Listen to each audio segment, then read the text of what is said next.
Hello, hello, hello. How's it going, everybody? How's it going? Just give me 1 second to double check the audio, and we will get going here in a second. Double check the audio?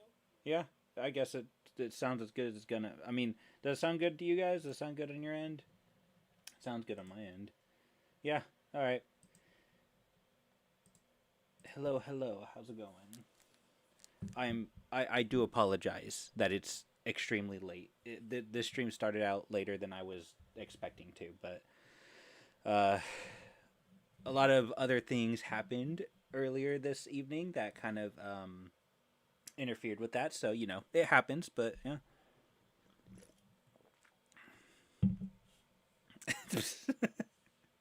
I think we should just ban Pigpen from the chat. Um, that or you just need to like start over, dude. Like just no, I'm just kidding. Anyways, oh yeah, I should probably get out of this screen here. And go to our default screen. Hello, how's it going? Sorry, it's been a few weeks I think since I've done another one of these live streams, and I apologize for that. I was meant to do one last weekend because some stuff came out in the last couple of weeks I wanted to talk about, but that ended up not happening because I had some family stuff to do. Which that's not saying that as if it was a bad thing. It's just how it is. But yeah, just couldn't really get to it last weekend, so I decided to kind of push everything to this weekend, and tonight was kind of the only night I had to do it. So here we are. Again, I apologize that it's really late. Hopefully, that's not interfering with everybody else's schedule. What did I do? You know what you did, man. You know what you did. You know exactly what you did. No, I'm doing well. Everybody over here at least is doing really good. Um, but yeah. I hope y'all are doing okay. So, okay, I guess before we start, I'll go ahead and do a quick rundown of all the things that I need to catch up on in terms of like paleomedia news, right? In the last few weeks, a lot of things have dropped. So we have the biggest news is undoubtedly the newest End of Oak Street trailer, which is um, the first real trailer. The last trailer that we got was more of a teaser. But this is the first actual trailer that we've gotten for the End of Oak Street, which reveals a lot that we're going to talk about here in a little while. And on top of that, Entertainment Weekly dropped an article, an exclusive article, just a couple days before the trailer dropped, which reveals all sorts of really cool exclusive information that we're also going to talk about here in a little while. So that'll be the first thing on our list. We also have The Lost Wild, which was kind of a last minute inclusion to this live stream because this one was very recent when the trailer dropped. The Lost Wild is an upcoming dinosaur survival horror game that was announced like 3 years ago, but for some reason the developers kind of went radio silent on it for literally the last like I guess like 2 to 3 years. But they've recently dropped a trailer for it, and along with that, just a bunch of new information regarding the game. So we'll talk about that. Primal Carnage released. Sorry, just got distracted there for a second. Primal Carnage released a new remaster for their PS port, which is called Primal Carnage. Well, their original PS port was Primal Carnage Extinction, but their newest remaster is called Primal Carnage Evolution, which has all sorts of really cool new features, including new dinosaurs, new weapons, new abilities. We're going to talk about all of that too because I really like Primal Carnage. I used to live stream it here on the channel actually, so it's kind of crazy that all these years later, I'm still going to be talking about it. So that's going to be really cool. And lastly, we're going to end this live stream off with something that was brought to my attention here and there, and I just kind of didn't really pay attention to it until more recently, which is a new analog horror video slash series, because from the sounds of it, it sounded like this person was only going to make one video, just a standalone thing, but then because it blew up, they decided to make a second video on it. But apparently there is a Carnosaur Analog Horror series, question mark, in the works right now. There's one video that's out on this channel. We'll talk about it here in a little while. And I did see the video. It's really good. I'll kind of expand my thoughts on that a little bit later. But yeah, that's pretty cool, because we've seen all sorts of other ideas kind of experimented with like dinosaur IPs and dinosaur franchises, dinosaur related franchises, kind of experimented with analog horror, namely Jurassic Park, and it's been hit or miss. But this is the Carnosaur's first attempt, and in my opinion, success at an analog horror video. And again, I thought it was pretty successful. So we're going to talk about that too. So yeah, that's kind of on our list today. There's probably more stuff, and I apologize if I haven't covered everything, because it's hard for me to be 100% caught up on everything. I am a one-man team, so I do apologize. Also, for that Carnosaur Analog Horror section, we are going to be having a special guest join us for that segment to talk about it, because he's the one who brought it to my attention. Well, it was already brought to my attention, but he kind of reminded me. I forgot about it, and he kind of reminded me it existed. But it's my friend Julian, the guy who's working on that Carnosaur fan project that we talked about a few streams ago. So yeah, he'll be joining us. He'll be giving his thoughts, and yeah, we'll kind of go from there. So, not to continue drawing out this, this intro for everything, but I also want to take this time to shout out a project that a friend of mine is working on. He's a moderator for my Discord server, and he's been working very hard on the project that I told him that I would shout out, but I wanted to make sure that it got like a proper shout out and not just something that I threw on like the community post. I figured that'd be kind of lame, so I'm gonna go ahead and take some time here to go ahead and announce that my good friend Darwinius, as we call him in the server, is working on a one-shot comic called Augmented. Let me go ahead and hold on. Let me go ahead and put it on screen here real quick. It's not dinosaur related, so that's fine. I'm sure that there's plenty of non-dinosaur stuff that you guys are interested in, and I think this is one of those things that you guys probably would be interested in, or at least some of you. But Augmented is a biopunk one-shot comic that my friend Darwinius is creating, and it has a very interesting concept to it.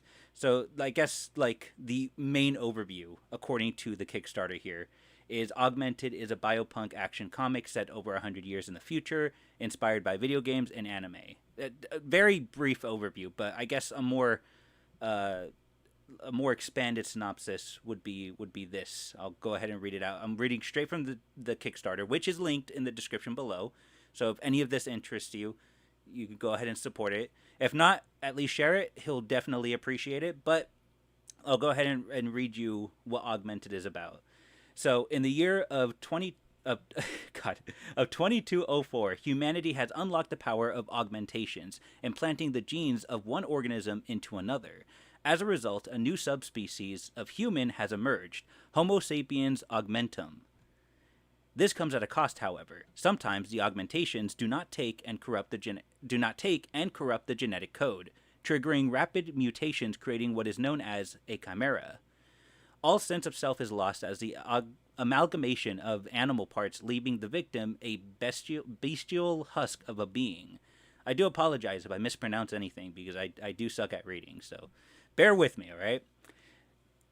There's another price, too. All augmentations come with a price tag produced by the future's many megacorporations. In the race to develop cutting-edge augmentations, Corps have turned to growing humans in a lab with desirable traits already endowed. One example of this are the Rangers, enforcers of the law, augmented to give them an edge in combat against chimeras. In the floating city of New Lemuria, one such ranger, Farina, boasts venom potent enough to take down an elephant. Her purpose is simple: hunt chimeras and uphold the law in the city. However, after her superiors cast her aside, she's recruited into a scheme by Sal, an old friend with large ambitions. She has her sights set on a revolutionary new augment held deep within the vaults of the city's most powerful corporation. This job will teach Farina what it means to be augmented. And there you go. That is the synopsis and general overview of what Augmented is about. So if any of that sounds interesting to you guys, please go ahead and check the top link in the description below for the Kickstarter, and you guys can go ahead and support it. And, you know, he's very understanding. Obviously, you know, if you're in a position where you can't, you know, throw a few bucks his way, totally fine. You could share it. You can like his posts. You can give him any kind of engagement on it to help it. Anything like that will also help. So, you know, anything and everything is appreciated. But yeah, I just wanted to give him that quick shout out because I think he deserves it. He's been working really hard on it. But I guess with that, we'll go ahead and get started on our first topic of the evening, that being the End of Oak Street trailer, which I'm excited to talk about because there's been a lot of information released about it. So, excuse me, sorry. Also, I apologize if I'm a bit rambly. I am chugging an energy drink to stay awake here. But anyways, so let's see. I guess we'll go like in order of events because the trailer was not the first thing to drop. What was the first thing to drop was the exclusive from Entertainment Weekly, which was dropped on May 29th. And along with this exclusive, we got our first real image of the movie's Dinosaur, which seems to be an allosaur of some kind, or maybe some other kind of large theropod. I'm assuming it's an allosaur. That's what it looks like, and a lot of people have pointed out that this is very likely just a re-edited version of the ILM model that they used for Jurassic World, and what is it? The Dinosaurs and Life on Our Planet, which I can see the resemblance, although there has been some, not proof, there's been like through word of mouth mainly, claims that it's not a re-edited model. It's built from the ground up, which I'm not sure how true that is because I'm gonna be honest, I see a lot of resemblance to the ILM model, but that's not relevant. What's relevant is that the dinosaur you're looking on screen is the first real look that we've gotten of the allosaur or large theropod dinosaur that's going to be featured in the End of Oak Street. But along with that, the article talks about a lot of other different things, including where the idea for the End of Oak Street comes in. They actually interviewed the director, David Robert Mitchell.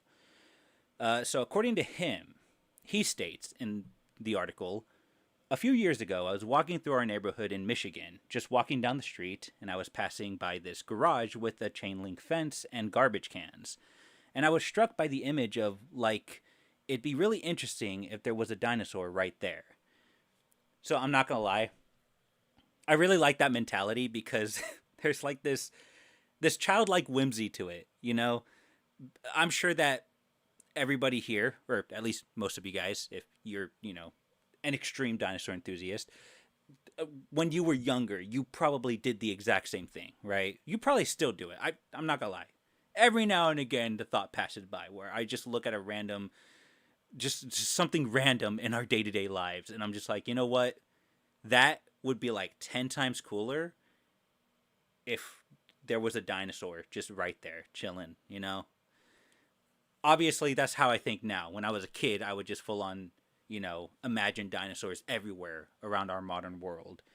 And I really like that mentality because I, it's, again, it really pertains to that childlike whimsy, which I think kind of, I would like to think that that's kind of the vibe that the film is going for, but it also seems like it's going to have this balance between that and maybe something a little bit grittier.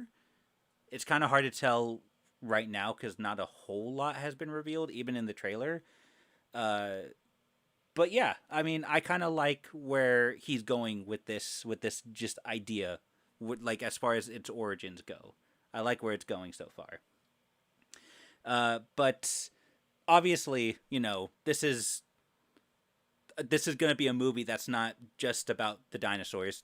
One of the other conflicts that they really emphasized is that there's going to be some issues between the main family, the Platt family, as they're called in the movie, and their dynamics. They're a struggling family, and according to the article at least, the movie is going to be focusing a lot on their issues as a family and how surviving through this ordeal is going to kind of bring them closer together, which, I mean, it's really, that concept in itself isn't really anything special because we've seen that like a million times. But, you know, how they execute it is that's where it really matters, you know.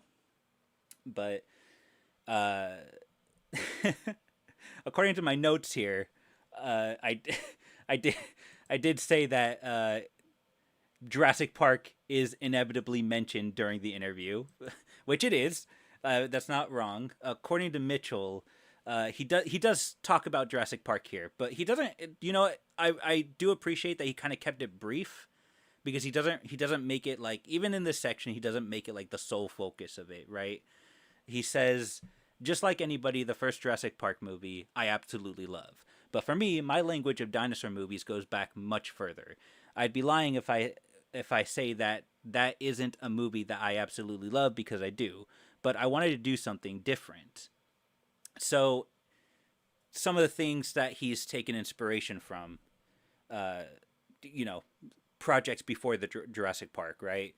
The works that he's alluding to are, they include The Twilight Zone, The Valley of Gwangi, and M. Night Shyamalan's Signs, which individually are all amazing projects. I love all of those different projects. I haven't seen The Twilight Zone, like I haven't seen every episode from, you know, the entire series, but I have seen a few episodes here and there. And from what I've seen, I really do like it. I love The Valley of Gwangi, and I love Signs. I'm actually a huge nerd when it comes to alien movies. I really love that stuff. So Signs was one of the movies I actually grew up with. So I there's something, honestly, and you can kind of get that vibe too from the trailers. Is, you know, like I don't, it's not something I can really describe. I don't really have the vocabulary right now to kind of describe what I'm thinking, but there is this kind of, the kind of tension that the trailer is setting up for this movie. You kind of feel that same tension in in the Signs movie.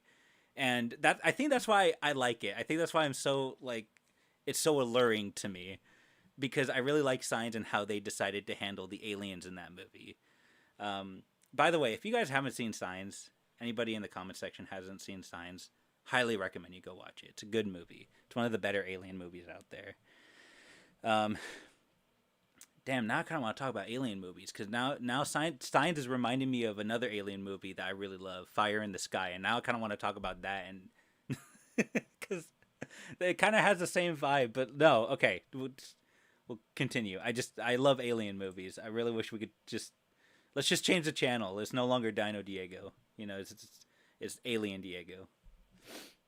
That was stupid. I'm sorry. Anyways.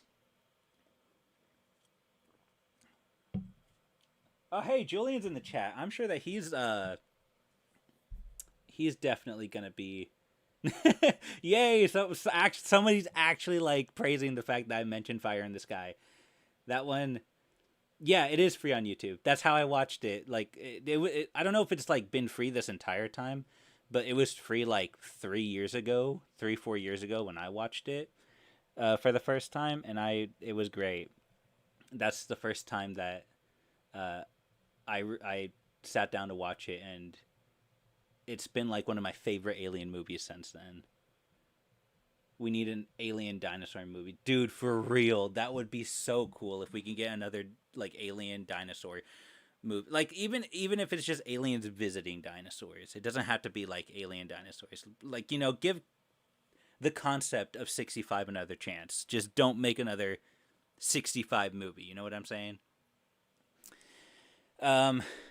Okay. Anyways, continuing with my notes. So we're staying on topic here, right? So in regards to the movie's 80s vibe, right? Because that's kind of the next topic. The point of the next talking point that he kind of brings up is the 80s vibe that the movie is going for. He says this.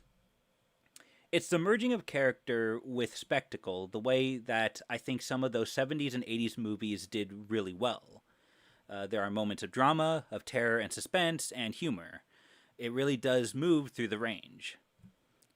You know, it's very brief. There's not really much I can really add to that, but as far as his article goes, his final words on the movie is, I'm a huge fan of Brian De Palma.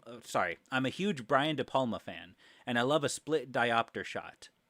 We put a ton of love into the moments of suspense and trying to have a really interesting visual language for the movie. We would spend hours working with the storyboard artist, planning the sequences, trying to do something interesting and unique. And I really hope, because he's saying this stuff a lot, right? Like I really hope that it lives up to that. I really hope that what we end up seeing is unique, and a lot of the horror based sequences, or I guess the thriller based sequences, are effective. Because I mean, at the end of the day, for me personally, I don't really mind what the dinosaurs look like. You know, as far as the end of Oak Street goes, right? We've seen the dinosaurs between the article and the trailers. I've gotten a decent look at them. Obviously, not all of them have been revealed, but of what has been revealed, I don't hate. You know, I'm not exactly impressed with them, but that doesn't mean I think they're awful. I don't. I actually think they're decent for a Hollywood dinosaur movie. So that said, I'm at a point where I'm like, okay, decent dinosaurs. Let's see how they're used. You know, let's see how they're used in the context of this like this thriller / horror setting / scenario they're kind of putting together here. I want to see how they're used in that, and if they're used effectively, then I'll probably walk away really liking the movie. But if it ends up being a dud, then I'm just like, okay, well, you know, I probably won't care too much about it.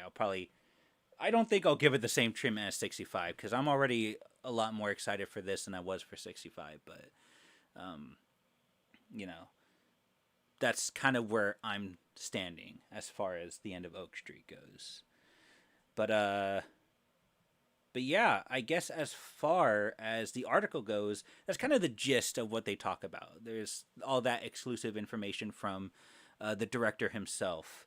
Now, a couple of days later, on June 1st, the first official trailer for the movie had finally dropped. And it reveals all sorts of scenarios and prehistoric animals, including, obviously, the large allosaur. It revealed a smaller agile theropod, which seems to be very Coelophysis in build. Like Coelophysis-like.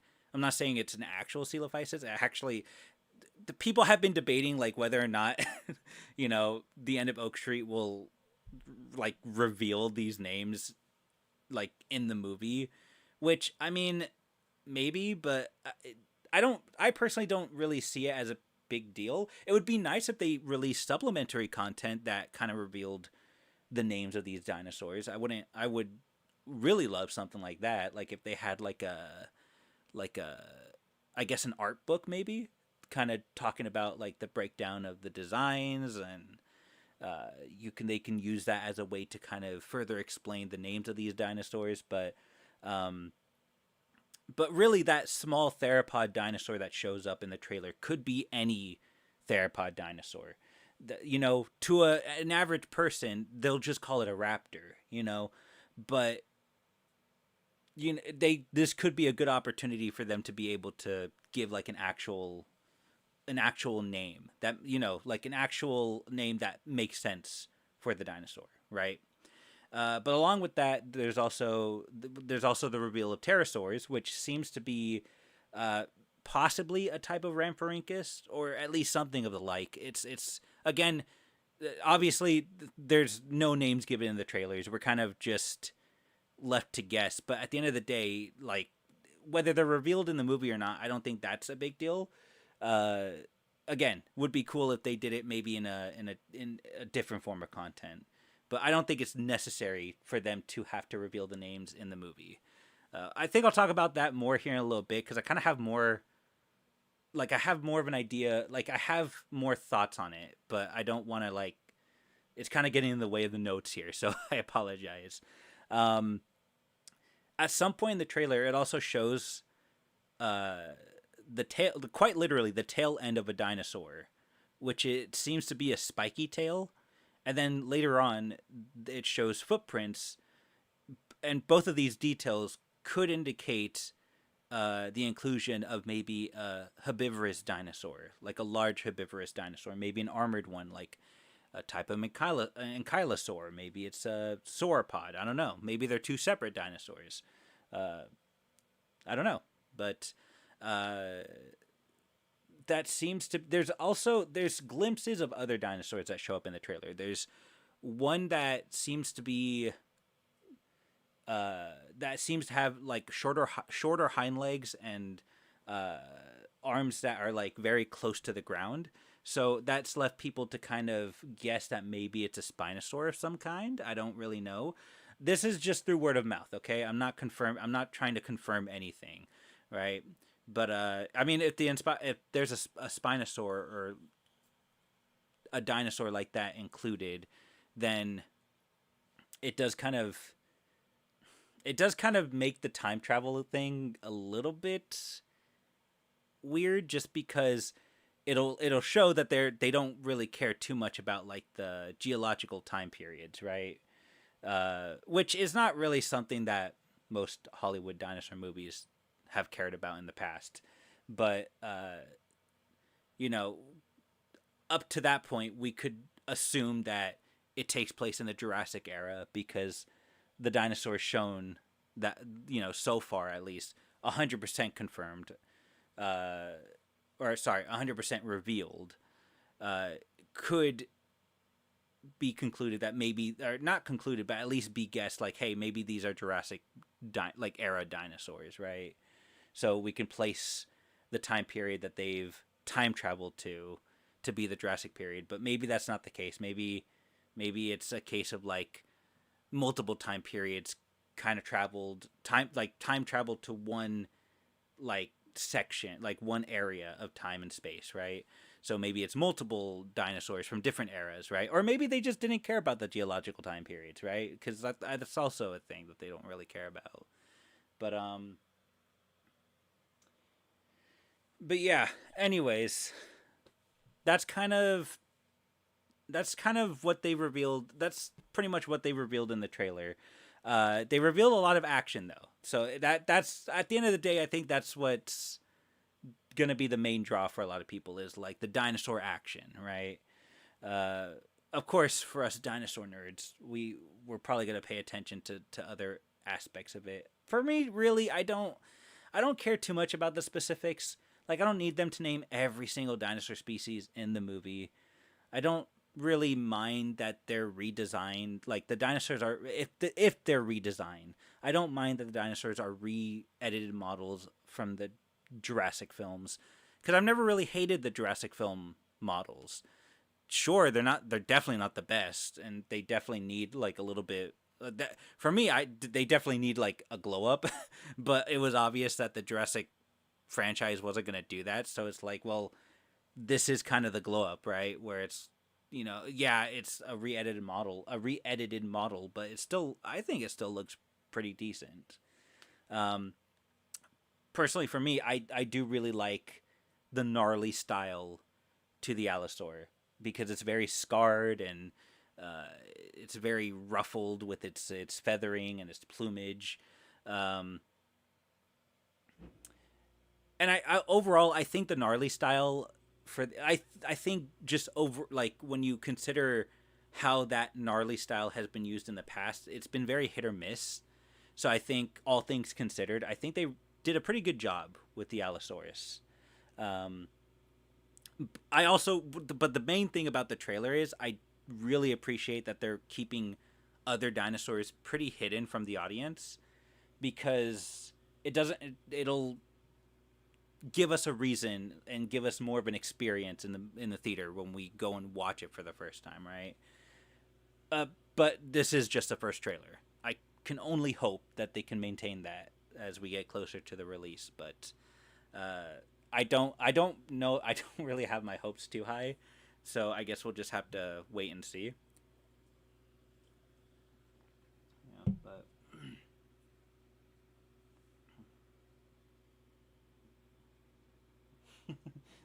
I look at chat and the first thing I see is it's Rudy from Ice Age 3 for real. But anyways, but yeah, I guess that's kind of my stance on it, and that's pretty much all I have to say about the end of Oak Street stuff. Because those are the two main things that have been revealed, was the article and the trailer. So um, I guess we'll go ahead and move on to the next thing. That way we're not wasting too much time. Let's see. All right, cool. The next thing is actually really exciting. The next thing we have is The Lost Wild, which is actually kind of interesting because it's yet another paleo project that's coming up that kind of has an allosaur as its main, like, dinosaur. I just as its main dinosaur. I was gonna say dinosaur antagonist, but that doesn't seem, especially for The Lost Wild. You'll come to see that that's not really a thing, that's not the best way to describe it. But on June 2nd of 2026, we had a new trailer drop for the newest upcoming dinosaur survival horror game, The Lost Wild. I've talked about The Lost Wild before, very briefly. I'm pretty sure it made an appearance in my Dinosaurs in Modern Horror video, because there was a whole segment dedicated to the resurgence of dinosaur survival horror games that we've seen in recent times. And among the many announcements of dinosaur survival horror games, The Lost Wild was one of them. And the weird thing about it is that it's a game that was announced 3 years ago, and the game developers had gone quiet for a very long time. Like, even on their social media platforms, they were very, the posts were very sporadic. If you go look on their Twitter page, their last post before their most recent announcement was on April 24th of this year, which was a response to a comment that was wondering whether or not the game was even still being developed. And their response was to assuring that original comment, the original post, that they were still working on it. And then if you look at their last post before that one, it was all the way back on December 2nd of 2024, where they were talking about the game's sound design.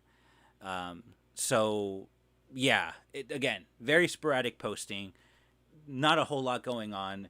Of course, they have posted more recently to announce their newest trailer, because, earlier this week, a new trailer did drop. So, we have a bunch of new information about the game, which, I mean, I don't even really know if it's new information, because I don't remember too much about what was first revealed all those, a few years ago when the game was first announced. So, this could be repeated information for all I know. So bear with me. I do apologize for that. But this is just what I've gathered from recent sources. So obviously the trailer itself, it features dinosaurs, prehistoric animals. You have, of course, as I mentioned earlier, you have the Allosaurus, you have raptors, you have Asdarkid pterosaurs, and you're experiencing all of this from a first-person perspective. And I think the biggest detail to notice is that the dinosaurs are portrayed very realistically. They're very scientifically accurate, at least to our modern understanding of dinosaurs. which is something that I no doubt people are, especially in our community, in this community, the dinosaur community, no doubt my community. These are aspects that people are definitely going to praise, which I mean, rightfully so. The dinosaurs look beautiful. They look very detailed, and there's a point to why they're like that.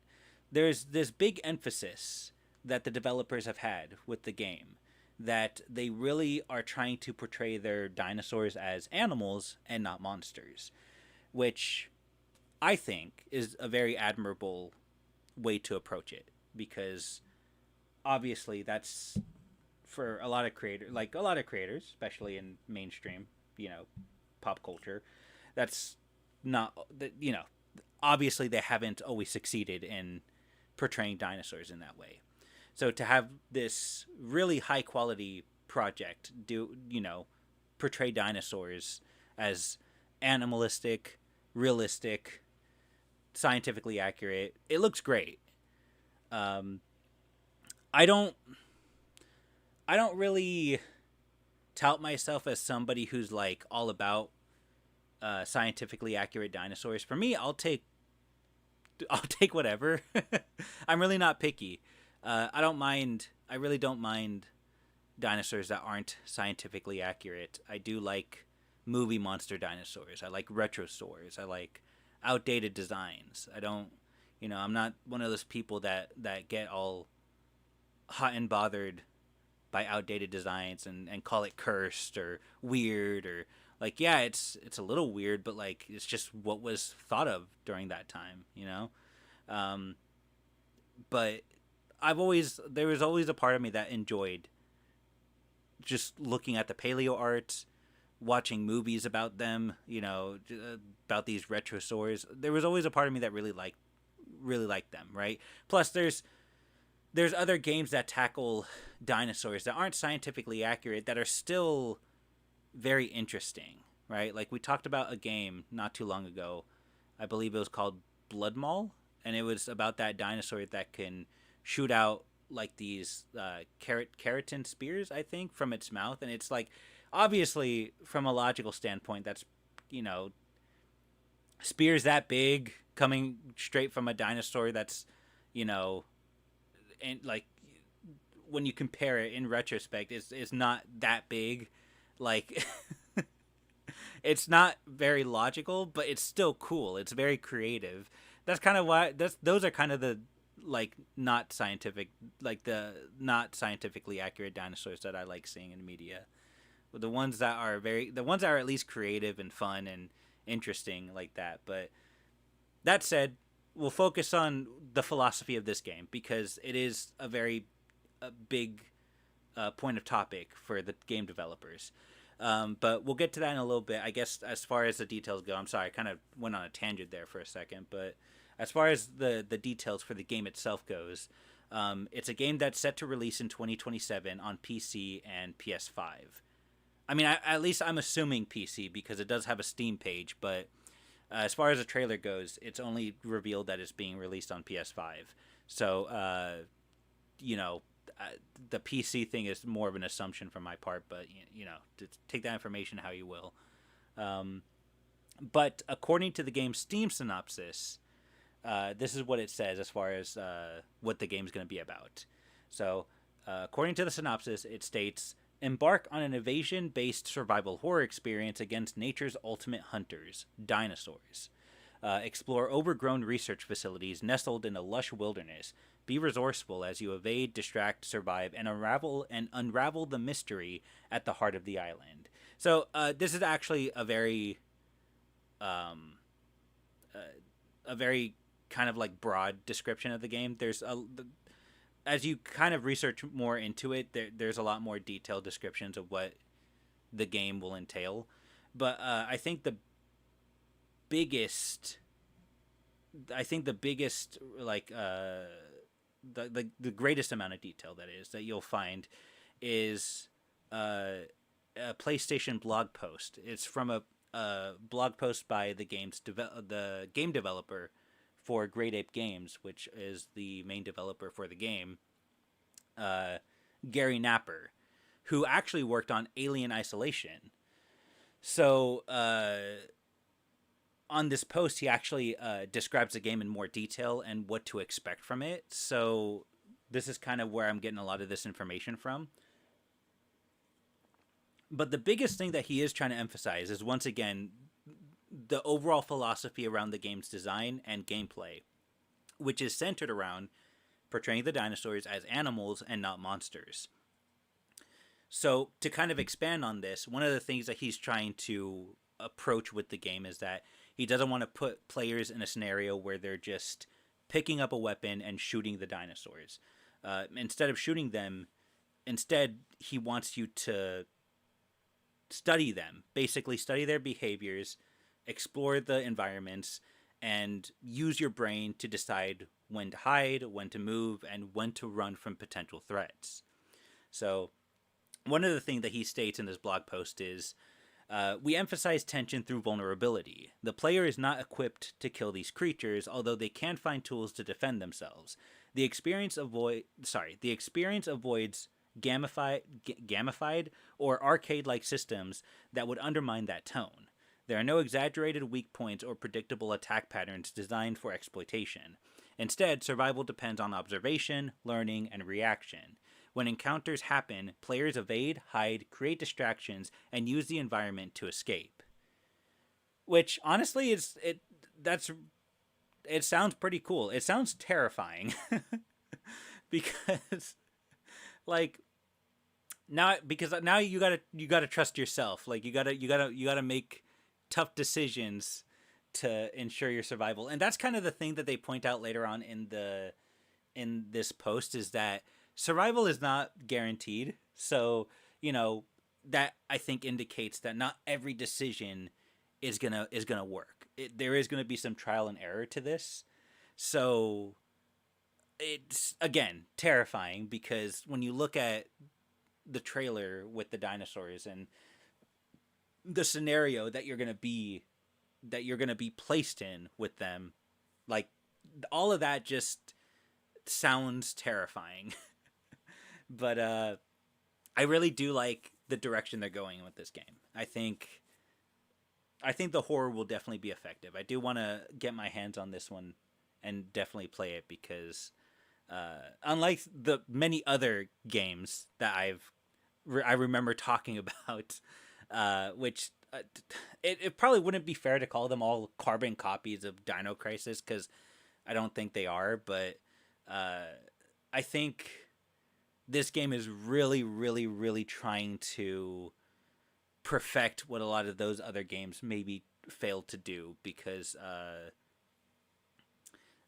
I feel like I hear a lot of this, a lot of these descriptions from these other games, but from what I've seen, they don't always execute it correctly, or like they don't execute it right. And I'm not saying that conclusively, and I'm not saying that from experience, because I'll admit I haven't played those games.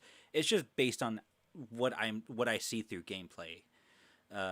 So, obviously, don't take my opinion to heart, because it's not a great opinion. It's just based on my own personal observations. It's not based on any actual experience. But this one is one of the games that I'll admit kind of has me hyped, because it does sound like they're really trying to focus and hone in on that, on the important aspects of what makes, like, a dinosaur horror survival game effective, right? And it's not just going in and shooting them, guns a blazing. It's actually like a lot of it sounds like some of it is not puzzle based, but it's definitely like you have to be strategic about how you approach certain situations. Anyways, but I thought there was more information here. Oh yes, here we go. There was some more information about, like, the actual story of the game.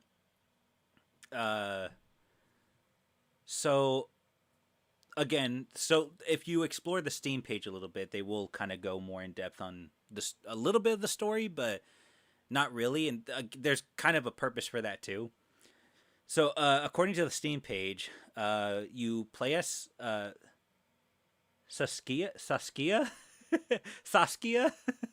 I'm gonna say Saskia. I think that's how you pronounce it. I gotta pronounce it as like, for me, if I gotta pronounce it as fluidly as possible, because the one usually that the more fluidly it is, the more I think that's the more accurate way of saying it. But then again, that hasn't always worked. But I'm gonna call this person Saskia. Play as Saskia, who wakes up on a mysterious island teeming with prehistoric creatures. Hunted by dinosaurs, Saskia must find a way to survive while uncovering the mysteries of the island and her place within it.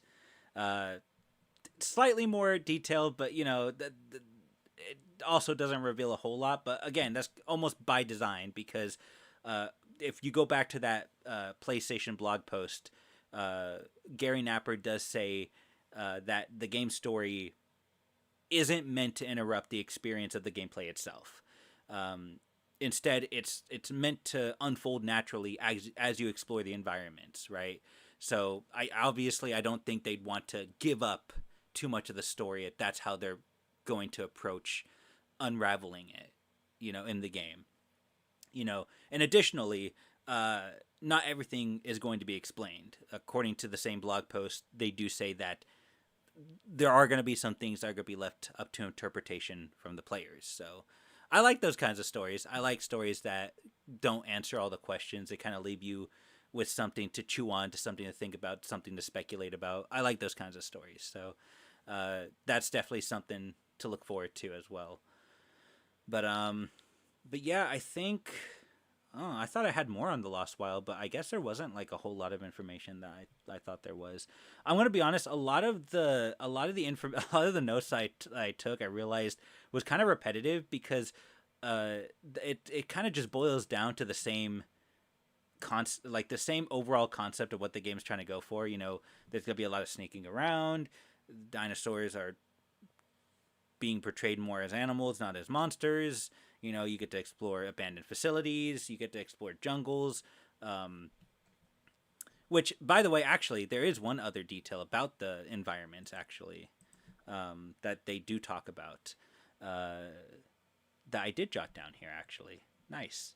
So, according to this last detail that I have here, which, again, you can find on the blog post, the environments in the Lost Wild are dense, claustrophobic, and unforgiving, with abandoned buildings embedded with an overgrown wilderness. This is not a wide-open safari. It's a place where visibility is limited, paths are unclear, and the landscape itself can disorient you. Through this, we create the feeling of being lost, both physically and psychologically. Great. I mean, honestly, I already feel lost inside my own house sometimes. I can't even fucking fathom the idea of playing a video game where I'm gonna be even more lost, which is great. Well, I mean, to be fair, that's kind of how I am with most video games. I really am not that great at video, which is why it's part of the reason why I don't like playing video games on stream, is because it would be such a shitty experience for everyone else. It would just be me struggling for 2 hours and not progressing on any actual gameplay. But yeah, as far as my notes on the Lost Wild goes, that's kind of it. Once again, the game is aiming for a 2027 release. There hasn't been a specific date revealed quite yet. And as far as the trailer reveals, it is gonna release on PS5. And I'm assuming Steam, but don't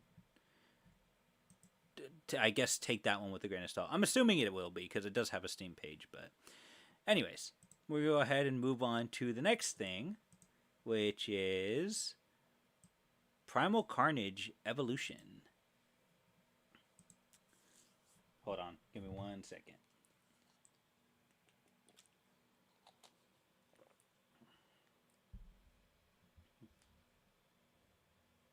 Oh, excuse me.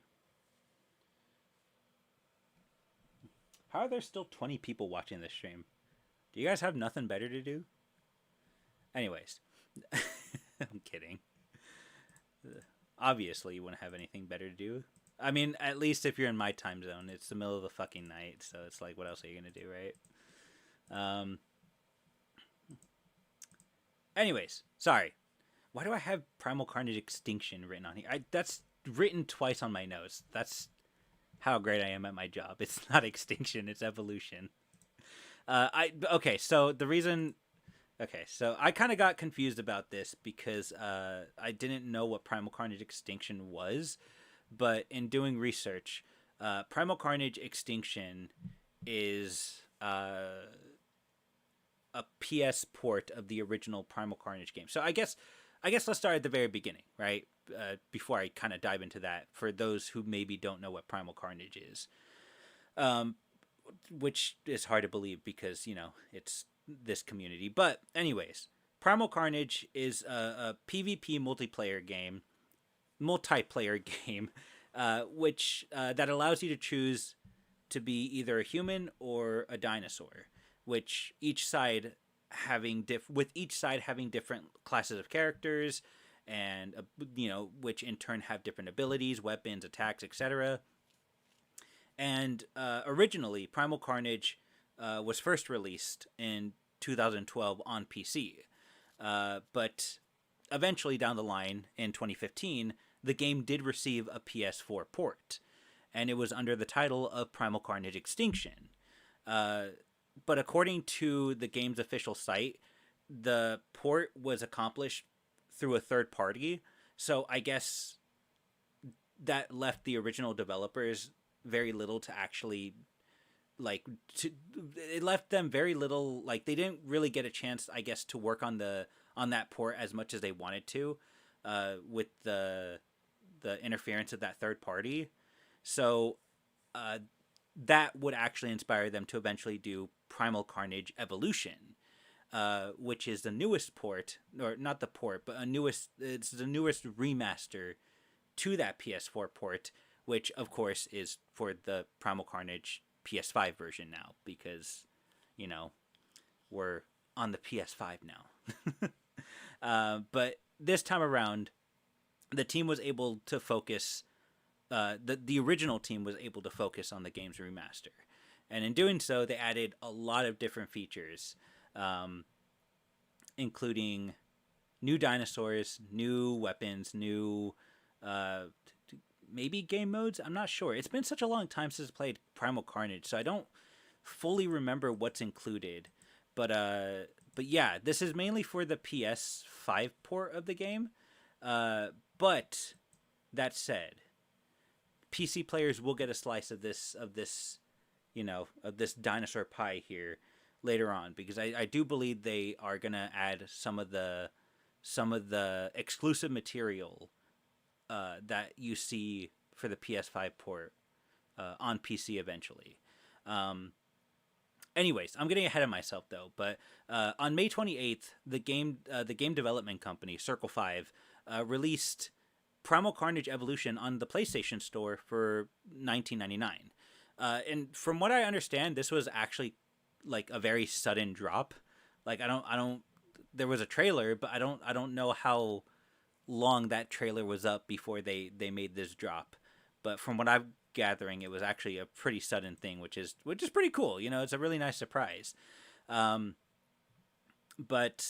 looking into this newest remaster, I was able to find like an FAQ on their official site, which gives out a lot of interesting details about this remaster. So, according to the FAQ, some of the new well, I don't really know if it's new, but some of the material in this remaster includes multiple game modes and remastered maps. According to this quote, it says here, Primal Carnage Evolution features 5 game modes: Team Deathmatch, Evacuation, Onslaught, Capture the Egg, and Sandbox, with over 25 remastered maps to battle on. Again, those game modes could have already been on there. I don't really know. Again, it's been such a long time since I played it. I think the last time I played it, it was on PS4, and I gave my PS4 to my little brother like 4 or 5 years ago. So yeah, I don't I don't have. It's been a while since I played on console, and I think I have it on Steam, but I haven't installed it because it's been a long time since I played it on Steam too. But obviously, the biggest draw isn't the game. It isn't the game modes. It's not the maps. It's not the weapons. It's obviously the dinosaurs. And if you watched the trailer, one of the things that they revealed is there's gonna be a lot of playable herbivorous dinosaurs, and which I don't really know if that's like a new thing, but regarding the new dinosaurs, regarding the new dinosaurs, the FAQ says this: in the core game modes, we have two dinosaur classes that are new to PlayStation: the agile headbutter Pachycephalosaurus and the bulky bruiser Ceratosaurus. Outside of the competitive modes, there are also some entirely new bonus dinosaurs in sandbox modes, such as Iguanodon, Compy, Stegosaurus, and Parasaurolophus, which is pretty cool. In the time that I played Primal Carnage, I don't remember there being herbivorous dinosaurs to play with, so I'm assuming that this is more of a new thing, because I I feel like I would have remembered running around like an idiot as a Stegosaurus, because that's kind of I can already see myself picking the Stegosaurus,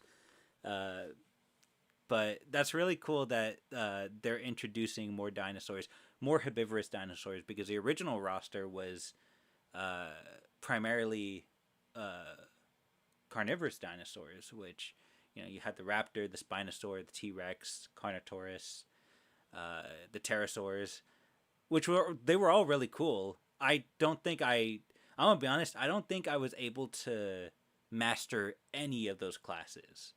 I, I was really bad with all the dinosaurs, but it was still fun to just kind of run around as them and dick around on the map and shit. Yeah, but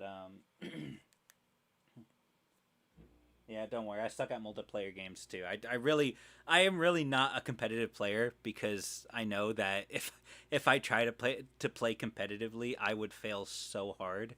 So I don't even bother. But yeah, anyways, I guess continuing down the line here. Again, we got new weapons, we got new features.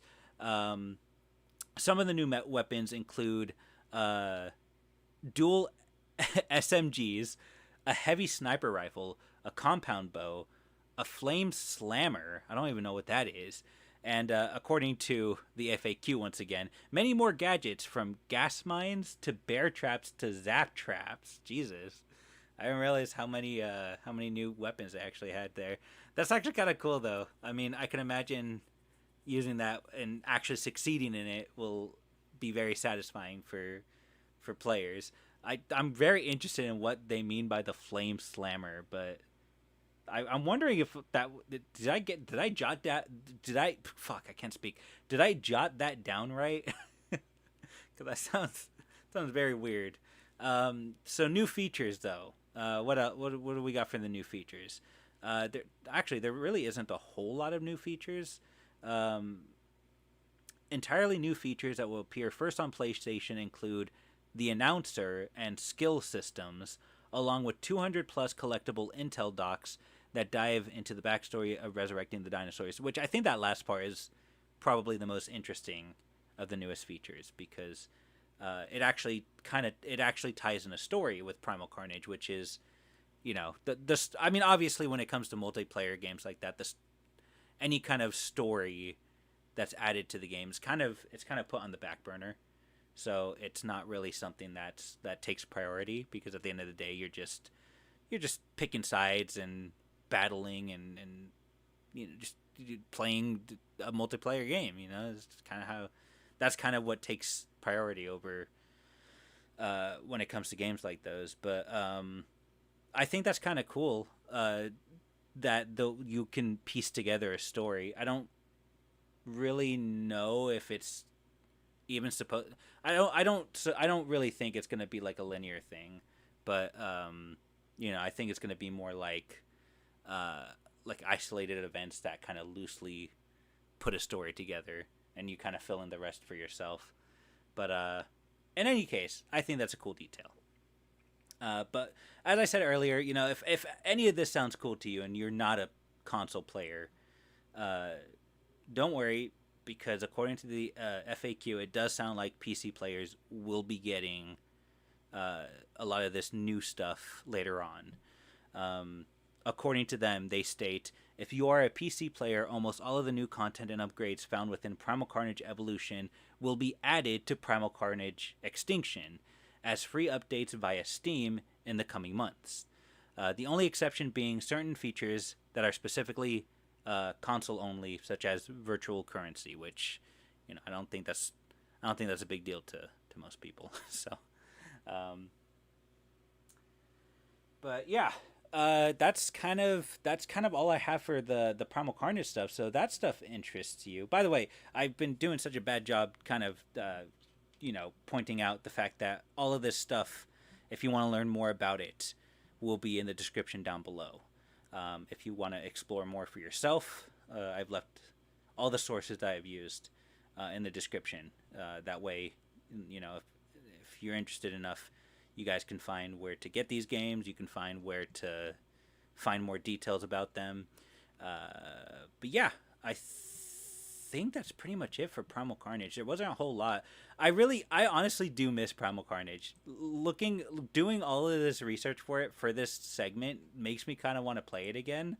Maybe not for stream, just kind of on my off time. But it would be nice to play it again because I remember even it was kind of one of those games that I would like I would just kind of play while listening to like just a random YouTube video or something. Like I would put on a podcast on YouTube and I would just kind of chill with the podcast while just losing in Primal Carnage because I really was not good at the game at all, but I still had fun. I think that for me, if I'm bad at a game but I'm still having fun, then that game is still worth it. But yeah. Anyways, I think that's pretty much it. We're gonna move on to our last segment, but I'm gonna go ahead and take this time to pause real quick so I can get my friend Julian on the line, and we could both talk about Carnosaur. And I'm gonna go ahead and pause real quick so I can also do a couple of things before we get to that point. But yeah, anyways, I will be right back.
All right. Okay. I think they can hear us now. Hello. Testing. Testing. Actually, I need to go ahead and say something. Say hi. Hi. I just want to make sure that the audio works. Yeah, I can make sure that would suck if like you're sitting like, uh-huh. Oh, cool. I know about that one. Nah, not too cool. And then they just hear you and not me. All right. I checked the audio. You sound. I mean, obviously, I sound better, but like we'll just. Ah, yeah, that sounds better. Anyways, how's it going, man? Oh, How's life? it's How's going. It's going. uh, Not too shabby. I'm yeah. excited to talk about Carnosaur. I mean, the biggest like plus this analog horror short has going for it is that for the sequel they're completely disregarding Carnosaur 2, so I know the guy has at least some taste. Hold on. Is that a dig at Carnosaur 2? Hold on, hold Nah, of on. course not. Hold It's on. just Hold truth. No, Carnosaur 2 is like the best one out of all the Carnosaur Oh my movies. god. Okay, you're not going to sit there and diss it Listen, on this live you stream. can go ahead. I mean, if it was so good, why is the guy making it or the person making it Okay, not I following Carnosaur 2 hold on. next? I Huh? need to tell you real quick that like I don't know if you clearly you didn't see my video, okay? Cuz Carl Beekler himself said that if they started off with Carnosaur 2, they would still be making Carnosaur movies, okay? So Yeah, well, Corman said that they fucking ran out of that cash cow by Raptor, and he just did Eden Formula yeah, for because Beekler. they started off with the original Carnosaur and that's what Ah, led to that Raptor. I don't know. Honestly, I think if they just doubled down, you know what? If they just gave Carnosaur the budget, it would have been just fine. Listen, I'm just Oh waiting for the man. person that likes Carnosaur 3 to pop in the chat and be like, actually, Carnosaur 3 is the pinnacle of Carnosaur movies. And we're gonna have to like I'm peek ready them to out. bring them on. Let's debate. I'm ready. No, I'm just kidding. Yeah. No, the Okay. one I'm scared of is the person who's going to say Raptor's the best one. I mean, Raptor is the best one. Not gonna lie. I mean, it has all the best parts of all three movies. Pretty So much. It's like if really, it's it's like just a supercut of all. It's like a highlights reel of the Carnosaur trilogy. The best parts, someone just said that best Eden bits. Formula's peak, and I think Okay, you should low kick him out key, of the Eden the formula the is chat. the Eden formula is based low key because the Eden You formula know what? is pretty epic because Tony I mean, Todd. I don't know what Beekler had on Jeff Fahey and Tony Todd at the time, but that's a pretty good cast. Apparently, they were in like a few B movies, so maybe they were Yeah, they were in I don't their know like low period. that or Yeah, because Jeff Fahey was maybe they owed in him a favor. I don't Scorpius. know. Uh, Jeff Fahey was the star of Scorpius, wherever it was, the one that was like Carnosaur 3, but with scorpions, like right. literally shot for shot. That's crazy. I didn't know about that until after I like a year after my video project was uploaded. So it's like shit. And you're sitting there like, dang, I could have added that. Well, Yeah, listen, exactly. everything. Because like I thought I covered everything, and it's like to this day I still get people commenting like, "Hey, this the costumes actually show up here, and the concept actually showed up there." And I'm just like, "Fuck, I missed so much. I need to redo those Well, it's because videos." Corman was like, I spent a lot of money on Carnosaur. I spent at least somewhere between $5 and $500,000, whatever the fuck it was. I'm gonna get Right. my money's worth out of it by using every bit of it and everything. I don't I blame made him. these Raptor suits, damn it. I have a feeling that he was pissed that the Raptor suit wasn't used in Carnosaur except for like one scene, and he's like, "Fuck that! Next movie, we're going to use nothing but the Raptor suits." No, definitely, absolutely. I think that because I mean, what is it? I mean, when you take consideration the fact that in just the following year, when he was mad that Dinosaur Island didn't use enough of the Carnosaur, Yeah, he was the like, "You got Carnosaur, this cool stop motion exactly, scene that's already done and everything," and Corman's like, "No, get that puppet back in there, get that suit back in there." And I'm like, "God damn, dude, he just didn't like stop motion." He didn't like how much money, I guess, like went into it. And they're like, we didn't even spend your money for this. We did this." And he's like, "I don't care. It looks right. expensive. I hate it." In my opinion, I think he still if he included the more stop motion shots he would have included, I think the more he would have had to pay out to the animators. That Uh, makes sense. so Yeah, I they think might actually, you'd right. actually have to give him credit. So I think they met in the middle. So he was like, okay, fine. we'll let some scenes, some of the animation scenes, we'll leave some of them in the movie, but we're gonna take out the most elaborate one and we're replacing it with Carnosaur props. Yep, with an action figure that can eat, No. like one of those old like T-Rex Jurassic Park Lost World things where they can eat the guy. Yeah. Okay. You know Anyways, what? we've detoured. Oh, sorry. So Yeah. much. Okay. Back to the analog horror. We're just So, yeah. So I guess Sorry. I'll give a brief rundown of what this is. So the Carnosaur Analog Horror video. First off, it was uploaded by a channel called Primal World. It's a small channel, and it's dedicated towards all sorts of experimental analog horror / found footage projects. And they've done a lot of different franchises like Godzilla, Jurassic Park, and even Primeval, which I thought was really cool. I didn't get a chance to look at their Primeval stuff. I didn't really, outside of their Carnosaur stuff, I didn't get a chance to really look at their other catalog. But Primeval, I'm definitely considering taking some time to look at that, because the Primeval analog horror sounds epic. Not gonna lie. That could be a whole But video. yeah. That and like anything but more Jurassic Park, I'm totally down for. Oh man. Like, listen, you never thought you were going to say that, right? As a kid, like, oh man, we need. Back when only 3 Jurassic Park movies were out, we're sitting there craving more Jurassic Park, and now the monkey's paw is curled. Dude, for real. We've flown too close to the sun. I think our wings Now have it's like, melted oh my and God. we're falling. Yeah, but anyways, they've recently tried their hand on Carnosaur. Basically, this whole like Carnosaur analog horror video is basically a remake of the Carnosaur story, but just told through the perspective of the analog horror / found footage style, which is very creative. The way they went about it was very grounded, very realistic, very creative. Overall, I really liked it. It was definitely cheesy in some parts, but I think it fits considering the Carnosaur movies in general had a lot of cheese to them. So No. listen here. Okay, I make the sarcastic calls here. Okay, you Oh, just okay. you just I'm sorry, sit I'm there stepping- and you listen. Okay. I'm stepping in your cornflakes. I got Yeah, it. exactly. Actually, they did go on to admit in the video description that they don't even really like the Carnosaur movies. So this remake isn't so much because they're a fan of the movies. It's more so the fact that they're a fan of the dinosaur specifically.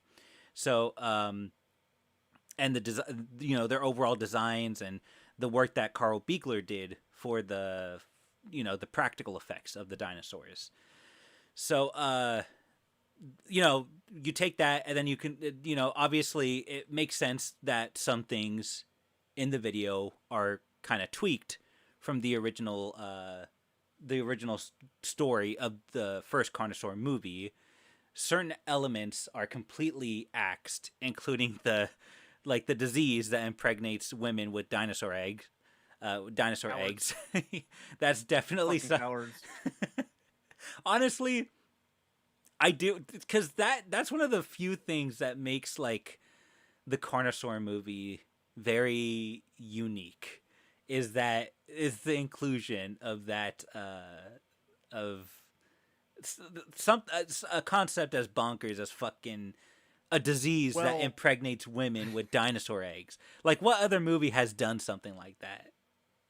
Well, like, there's a reason for that I've come across through my interview of Adam Simon and thinking about it a bit. Mhm. And I'll get to it later because it kind of molds how I look at Carnosaur a bit differently than other people. Mhm. Because after talking to him about this stuff and seeing what his background was, I was like, okay, this makes a lot more sense given how it is. But I'll get to that in a little bit because that's going to be a whole tangent. Right. No, we've heard you with your tangents before. I think when we did that book live stream, I think the first hour was just you talking shit about primitive war, which And I'll continue. You know what? I'll say this though. I think the Primitive War movie, fixed every problem I had with Primitive War the book. So, golf clap to the movie. That's something we definitely need to talk about in a future live stream. Yeah, let me because go skim through the book again so I can remember all the points that I was making. for real. Um, let's see what else is there. So, one of the things that I was very impressed with was some of the animations done for the dinosaur models in the actual analog horror video.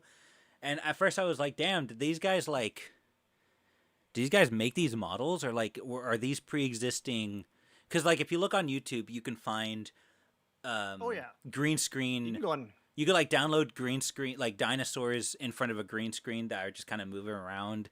Like, they're like copyright. They're like free of copyright, so they're free to use. So that's kind Not of only that, you can find some that have the Carnosaur style to them too. I saw those on right. Google that you can like find models Right. for that. That's kind of what I initially thought it was, but it turns out that the models featured in the video were actually made by somebody who goes by the name of Draco Warrior Animations, and they actually provided the models through the Steam Workshop, which makes sense because a lot of people, even back in like the early days of YouTube, they would make those like they would use models from like the Steam workshops. Like they would make those like SFM like video like video animations. They would use those They would use models from like Gmod, and I remember they would get them from the Steam workshop. Is how I think they would accomplish that. So it's basically the same thing, but somebody made like actual realistic Carnosaur models, like not realistic as in like scientific accuracy, but like realistic as in like as They look close, like the movie. yeah, like as close to what you see in the movie as possible, which Yeah. the way they were animated and incorporated into the analog horror video, that for me that's kind of where some of the cheesiness comes in. But at the same time, it's like I said earlier, I say it more as a good thing than a bad thing, because I do think it's fitting for when you consider Carnosaur in itself. The movie is a low budget creature feature at the end of the day. Yeah, for sure, I agree, and you're giving it a lot of praise, so I guess I'll be the one to critique it. So, I'll go ahead and say right now, I will never be mad at more Carnosaur content. Like, I'm not going to sit here and be like, "Oh my god, I can't believe this exists." So No, long as it's not overall, Carnosaur 2, apparently. and I give Carnosaur 2 a lot of shit, but I just watched it with my girlfriend last night, so obviously I'm a hypocrite. You know what? After this, I'm going to watch Carnosaur 2. Maybe not right now because it's like the middle of the But night. like at But some point, at some anyone point can watch. after this. You can watch it on YouTube, guys. It's all three of them, all five of them are on there actually.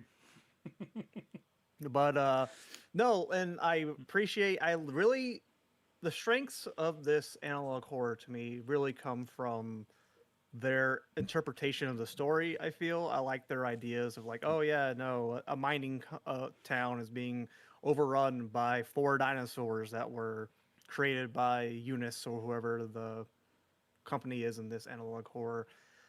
And I like the pictures. Like I like the still pictures of like, oh look, here's a Deinonychus going across the street, or here's the last video picture you see of someone before they disappeared. Gee, I wonder what happened to them. But and I like the animations. However, I was taken out a bit, and it's not much. This is me nitpicking because it's such a this is like done for free. This is a very small production, but Mm-hmm. just having it took me out a little bit just to have the dinosaurs have a still picture of a setting. Dinosaur walks in the screen, looks around a bit, then leaves. Right. Like all these dinosaurs just walk in. It did a little bit better in the lab where they actually changed the camera angle a bit to like show off the dinosaurs, but for the most part, it's like, oh, here he comes, and there he goes. Right. There was a specific. Actually, now that you bring that up, there was. I didn't jot down in my notes, but there was one specific scene of the video camera where the angle was different. I believe it was a T-Rex, and I was actually like, "Hey, that's actually kind of impressive." Like they actually got the angle right on that, because like it's like you said, like all the other like video camera stuff is just basically dinosaurs walking in front of a camera that does not move. The environment's not really moving. aside from the static. So like it really, I guess, like it kind of ruins the illusion a little bit, but like Well, again, especially since it's the a fan dinosaurs are project, you know, like what can you expect, you know? especially since the dinosaurs are always the same distance away from the camera each time they show up. True. Like like they didn't like try to like make it like, oh look, it's walking into the scene or walking away. And that's again, this is all nitpicking. There's only so much you can do with the tools they had, but Hmm. I don't know. Like I guess I'm spoiled because I've been watching all the other dinosaur analog horror, not the Jurassic Park one, but the other one that actually uses like puppets and shit. That was really good. I forgot what it was called.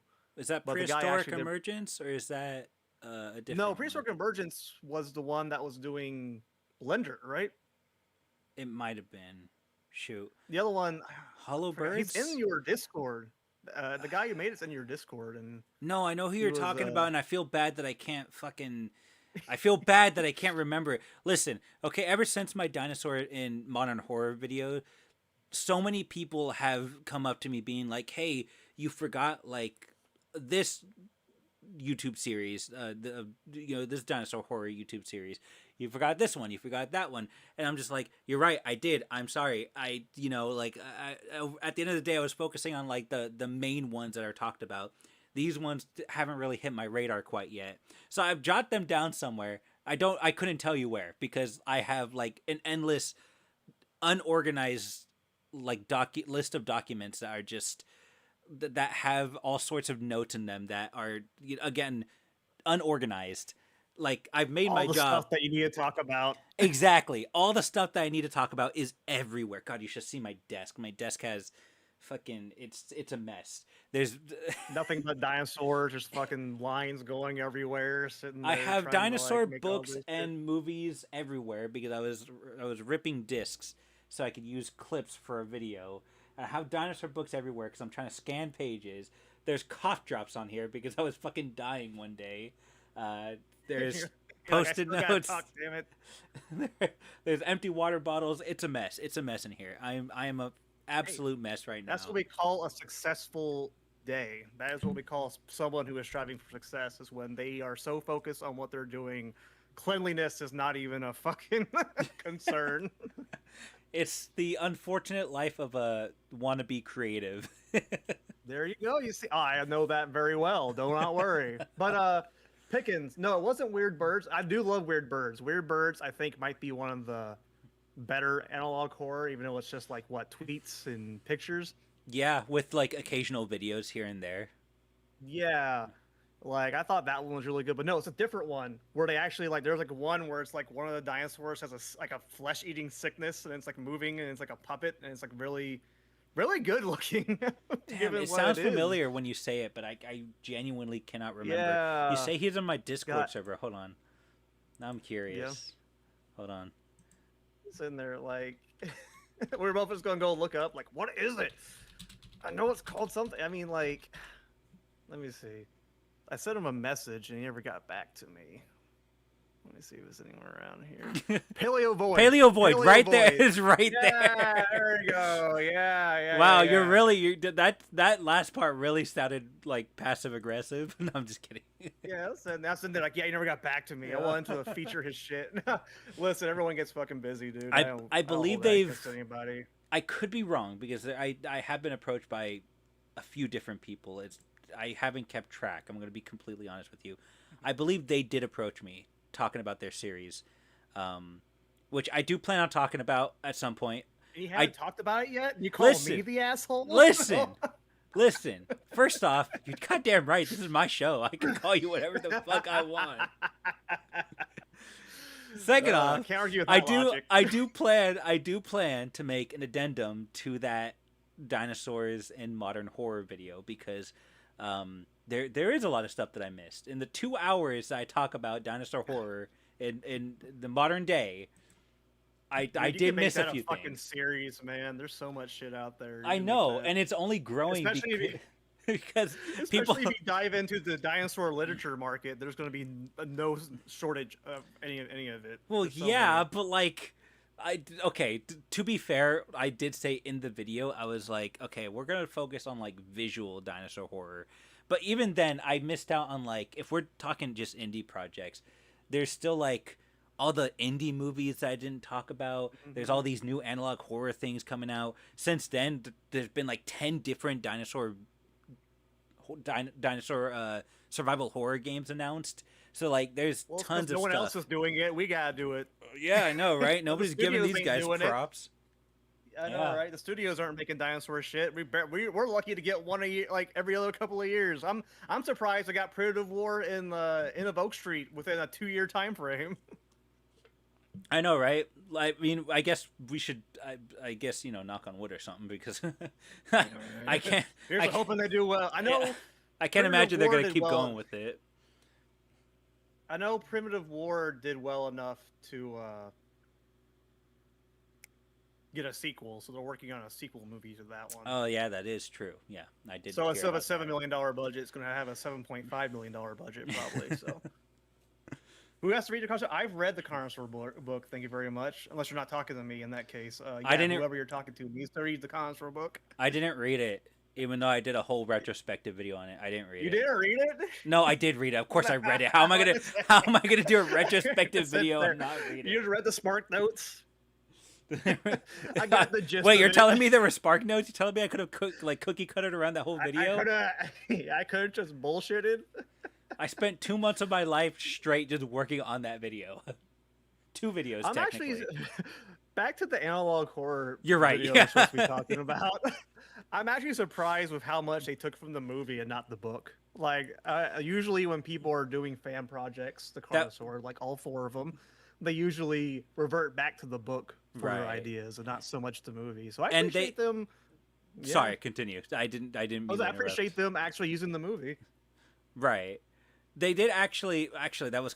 It seems like that was more of a point of criticism for a lot of people in the comments, because when I was kind of wrong. No, I'm not saying you were wrong, and I'm not saying they're right.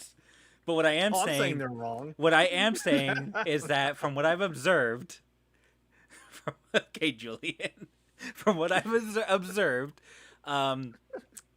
Primal World, the person behind the Analog series, has taken the criticism and is actually in the second part they are going to be focusing a little bit more on the book. So while the first video seems like it was more of a remake of the first movie, going forward, it sounds like they're going to be doing their own thing. The book, yeah, but with like some ideas taken from the book, more right? Than any other movie. If you ask me, I think it's going to be a combination of both. I think it's going to be like they're going to take some ideas from the book, and they're going to take some. They're going to continue taking some ideas from the movie, since that's what the Analog Horror series is primarily based on. And I think they're just going to take those 2 elements and create something unique with it. That's my guess anyway. Yeah, because I know from the teaser they showed Dilophosaurus showing up and things like that. So I think they're definitely going to at least take the dinosaurs from the book. They posted a teaser on their community tab, and it showed a mutated, like 2-headed Dilophosaurus, and I thought that was perfect. That was cool. A like great that thing I to think come. that, yeah. Like, you know, try to go like do what Jurassic World won't pull the trigger on and get really grotesque with their dinosaur mutations. I think, honestly, if the Carnosaur series continued, like, you know, the way it did, like, you know, if they continued the movie series from the 90s, right? I think people would be more forgiving of like the the failed dinosaur experiment angle, you know, because like that's something that personally I kind of wanted to see in Jurassic Park for a long time. But when you look at like the other people's opinions, like the community's opinions, a lot of people think that they don't want to see that. Like, it'll just continue to revert the Jurassic franchise to like monster movie, like, you know, to that monster movie quality, right? Which is what they're trying to avoid, because that's not how Jurassic Park started. I think because the Carnosaur movies from the 90s have already established themselves as being monster movies, I think that concept would work a lot better with the Carnosaur movies. So I think the failed experiment angle would definitely work if they continue to make the Carnosaur movies. That's definitely something that they could, like a potential concept that they could approach it with, that they made Carnosaur 4 in 2027. Yeah, I mean, I completely agree with you, and that actually goes into a little bit of the philosophy I was talking about earlier, which I'll just go ahead and say right now, is that I think viewing, this is going to be a hot take. This is going to be like, you're a dumbass, Julian. Viewing Carnosaur as a dinosaur movie, I think, is the wrong way to go about it. That's what a Oh lot, boy. yeah, duh, it has dinosaurs in it, so of course you're going to view it as a dinosaur movie. Viewing it as a monster movie, like you said, I think is the right mentality, because from speaking with Adam Simon, he wasn't a dinosaur kid. Like, he didn't grow up liking dinosaurs. He didn't have any sort of like real Right. attachment to Mm-hmm. dinosaurs at all. He was a monster kid. He grew up on 1950s crazy monster movies like Them and Beast from 20,000 Fathoms and all that kind of stuff. Right. And even Roger Corman was like, Even "Hey, though I Beast of was going with 20,000 like, Fathoms was a dinosaur movie, but whatever. I mean, technically a dinosaur Technically movie. a dinosaur movie. The same way, in the same way that Blood Mall is a dinosaur game." That's, you know what, you got me there, but at the same time, because this is my show and I have a reputation So to uphold, I'm gonna go ahead. I'm gonna go ahead and say that you're wrong. Anyways, continue. Yeah. But so when he went into writing Carnosaur, because he had free reign to write the movie Carnosaur however he saw it, because Corman didn't give a shit about the book, Right. for better or worse. He pretty much wrote it. Even like when I was talking to him, like this, he's not sure about this, but he can't really quite remember. But he believes that he might not even have used actual dinosaurs in the original script. He might have made up his own type of monster dinosaur for the creatures in the movie. It was actually Beekler who came in and was like, "No, we're using these dinosaurs for the movie." Beekler was a dinosaur kid. That makes sense because I think it's a little bit because he was a dinosaur kid, but I think it's also the fact that when he was talking to Corman, Corman gave him like a list of things that he wanted to see out of the dinosaurs. Mm-hmm. So he obviously Beekler had to adhere to that list. And part of that list was like, hey, I want these dinosaurs to look like 50s, 60s, the 50s and 60s dinosaurs. Like, I don't care about accuracy. And it has to be all practical. It can't be CGI. It can't be stop motion. Stuff like that. So, With differentiate yourselves from Jurassic Park as much as possible. Pretty much, yeah, exactly. But not too much. We gotta have people think we're going to get kind of a Jurassic Park thing in it. Right. But even the book was a very much a 50s monster movie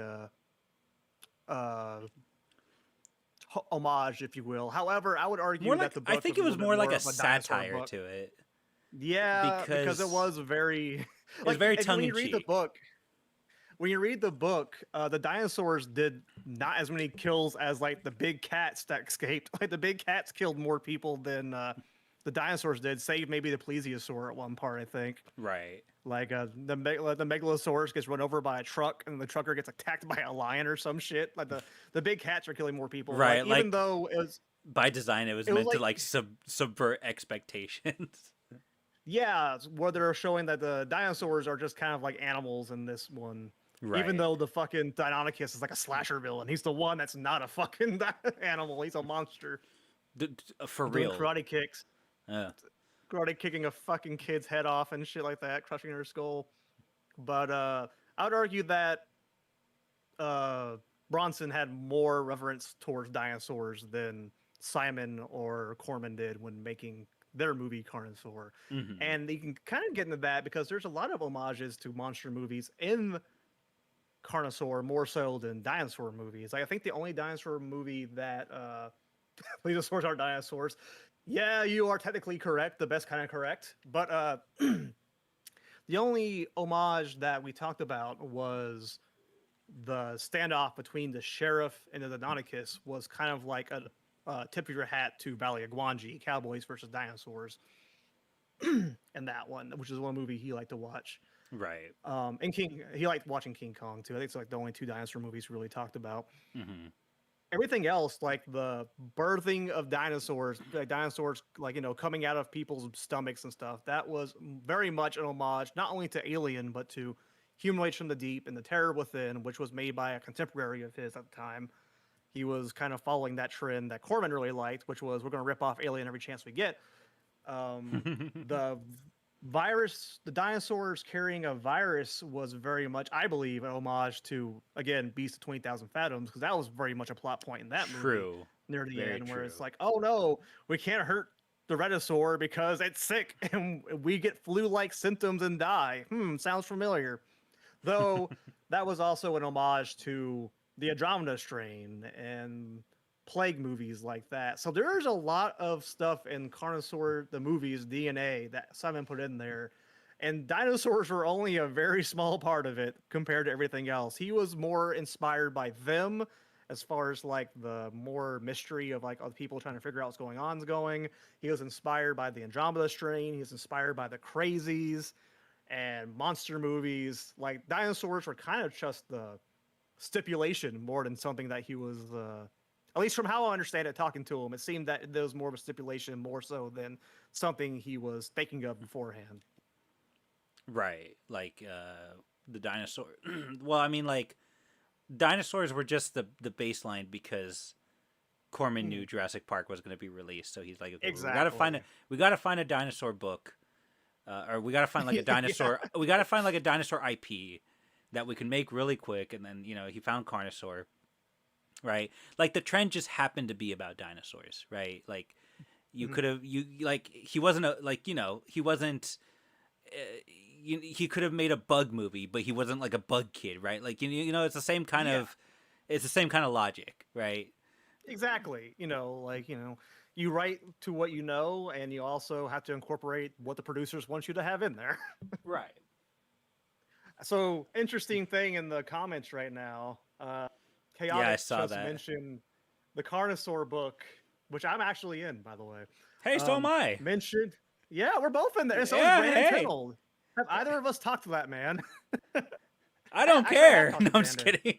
I talked to Brandon once or twice, but so here's the thing about the plane and the Rex that pisses off Diego. So Diego, not only in the book and his video, says that there's originally a scene where a plane was supposed to go against a T-Rex. Hold on, yeah, this does piss me off. I was like, wait, for a second there I was like, wait, what do you mean it pissed me off? Yeah, you're right, I do remember. Go ahead, explain. In my interview with Adam Simon, which is on my website, gorytory.com, when you read it and I ask Adam Simon about that, he claims that, I don't remember that happening at all. I don't understand how we would do that with the budget that we had. I don't think, like, how did it play out? And I told Diego, and Diego's like, what? No, I know it from somewhere. Hold on, let me take it over from here, okay? I looked it up, and it literally said, okay, I got this information, right? The airplane thing, I got straight from a dinosaur film magazine where they interviewed Adam Simon. And he verbatim literally said that he included that. Like, he's the one who included that. And all these years later, he's like, what? How would that have played out? How would that have been? It's like, dude, you're the one who came up with it.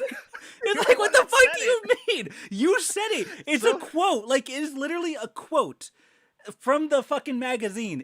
They're interviewing him. So it pisses me off because I'm just like, bro, you're the one who said it. What do you mean? Stop making me look like a liar. Yeah, it's like, oh, hell no. I cited my sources. You have some explaining to do. I have to talk to him about that and be like, there's like, Diego took offense and said that he has proof that you mentioned a fucking airplane versus T-Rex scene. I don't know. Maybe I can't think. Maybe he was just very tired that day. Yeah, honestly, I maybe he was just genuinely making shit up. Okay, you know what I think is also part of it? Okay, Simon was working for Corman. Corman was going on TV and he was inflating a lot of the hype around Carnosaur. Mm-hmm. My theory is that he just told Simon to say something to hype up the movie. Say something ridiculous.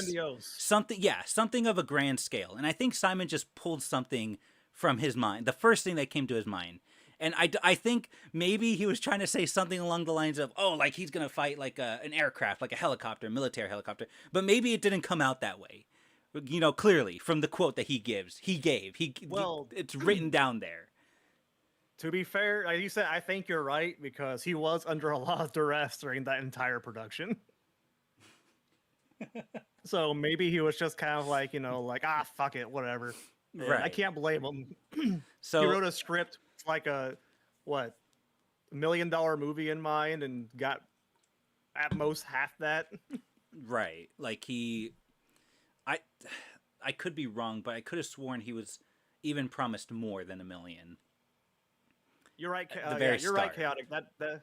That's very much what happened. When I was talking to him, you got into real detail about all the production stuff about it and how a lot Hmm. of it was just writing at the seat of his pants. Like, yeah, we had to rip shit out of the script days of and write shit right there and come up with a bunch of stuff. There's a lot of things that just didn't make it to the film. And you can kind of tell.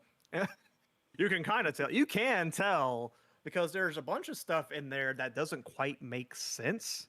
Like in the beginning of the movie, near the beginning of the movie, maybe like the first act, the two people looking for the Deinonychus get killed, and then like 3 or 4 days pass, and it seems like Titri had no idea they were killed, even though she heard them die on the radio and in the camera. So I was talking to him about that. I'm like, was that supposed to happen way later in the film? And he said, yeah, it very well could have, because editing is storytelling in itself. Sometimes you just have to pad up other parts of different scenes just to keep the action going and stuff like that. I knew this was gonna be a mistake bringing you on because we have like literally we have a topic that we were supposed to talk And about, then we and go we're just on talking everything about the else. actual movie. No, I Listen, don't at actually least mean we're that. I'm on. glad I brought you on I know, because I know. this is You're fun. not wrong though. But that being said, my main point of that is that I think Carnosaur is better viewed as a monster movie than a dinosaur No, movie. Trike, I think don't Trike. No, you're not giving them that out. Okay, we're there. There was a train of logic, right? A train of thinking that led to the Carnosaur movies, and we have every right to break that down. Don't just be like, when the fuck does anything in Carnosaur make sense? We're not giving them that out. Carnos- Okay. I would argue Carnosaur makes a lot of sense when you understand the context of it. Like you understand the context of everything behind the scenes and all that kind of stuff. There's the watching it at face value definitely raises some questions, but You're not watching it like wrong. 10 I'm not watching saying it you're wrong, but what? I'm not. What I'm saying is, if you give them that out, then we'll never figure it out. Okay. But if you watch it fucking over 50 times like I do, you start making shit up in your mind that makes it make sense. So all I'm saying is my imagination can beat any sort of plot hole the movie can throw at me. So hey, the analog horror video is pretty lit, dude. I'm not gonna lie. Oh yeah, I guess it's all right. You know? What is it? Back to the analog horror movie. I think it was really well done. Really well done. I think it was a step in the right direction. I look forward to what the sequel is going to be like. However, part of it that does kind of, I don't know. Like this is a more of a personal gripe, and it could just because of my reverence for the movie itself. But I've always been kind of cautious of people that aren't fans of the source material doing things their own way. And that's not always a bad thing. I mean, look at The Exorcist. Like that was made by William Friedkin. He didn't care about horror movies at all, and he made one of the best horror movies ever fucking made. So right. it does work. However, I've seen it go both ways. Someone who thinks you can reinvent a property better, failing but that also goes for people who are too fanboy of the too much in the fan base of said property, trying to do something and failing that way as well. I So mean, if I'm going to we'll be see. completely honest with you, I think this retelling does a lot better at handling Carnosaur than the actual movie does. That might be a hot take. Okay. I mean, not for you. Hot take for me. I disagree, but that's because it didn't incorporate the downbirth thing at all. I mean, I have to give it only partial credit for that. Okay. I will be right back. I'm going to go ahead and pause the stream because I hear Okay.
All right. Okay, we're back. Now we're gonna continue bitching about Carnosaur or something. What are we doing? Yeah, hardcore. Or good question. I was talking to chat and being like, I actually think Carnosaur One's the best I Carnosaur, but that's because I'm gonna be honest with you, dude. as a film, I think Carnosaur is has a lot more merit than the Alien ripoff, Carnosaur 2. I would argue that Carnosaur 3 has more merit, because at least it's not just following somebody else's work. Okay, listen here. Okay, Yeah. they knew what they were doing. Okay, and I have more respect for that than making a boring, dull sequel that started off with a lot of potential. Like, come on. Terrorist military concept with dinosaurs sounds Listen, awesome. there They got is rid of that. They got rid of that concept barely like fucking 2 quick. seconds into the movie. And you're going to sit there, you're going to tell me that that movie has more merit than part 2? Don't you even get me started.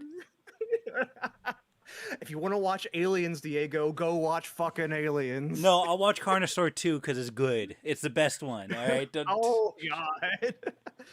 Oh, God. That reminds me of someone who told me that Carnosaur 2 is better than Aliens. And you know what? To each their own, man. I mean, Who I said respect that? you know exactly who said that. I'm not Oh. gonna I'm not gonna blast him right here. And you know what? I respect that mindset. That is someone that I Oh, you know what? that. I do think I know who you're talking about. Who And the you know first what? person that comes to mind? Yeah, it's him. I respect him so much for saying something so true. Anyways, So brave. so brave. Yep. Anyways. I do like Carnosaur. Again, when it comes to the first 3 Carnosaurs, I love them to death. Like whenever I watch one, I have to watch the others. Like I talk a lot of shit. Carnosaur 1, 2, and 3 are my childhood. Raptor is nice to watch when you don't want to spend all your afternoon watching all 3 Carnosaur films. You're like, I want to watch all 3 Carnosaur films in the span of an hour and a half. Raptor's perfect. And True. Eden Formula is the one I begrudgingly put on to finish off the marathon. You know, I'm realizing that the segment that took the longest is the one that we've talked about the least amount. I know, right? Weird how that works out. I mean, like, apologize. what else is there? Okay. What else? Let's find out what else is to say with Analog Horror. I like the still story. images. There's a lot of yes. There's a lot of still images, like the one that's actually on the background for this screen, right? Like the way it's edited is like it's perfect.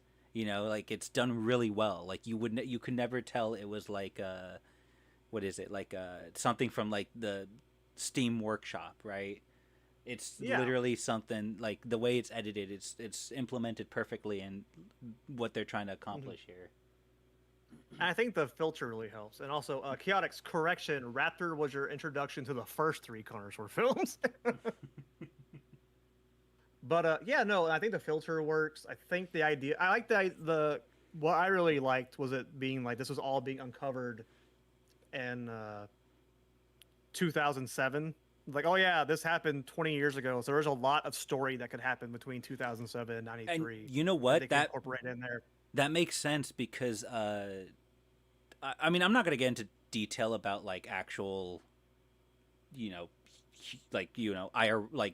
real life history because you know, it gets pretty gruesome.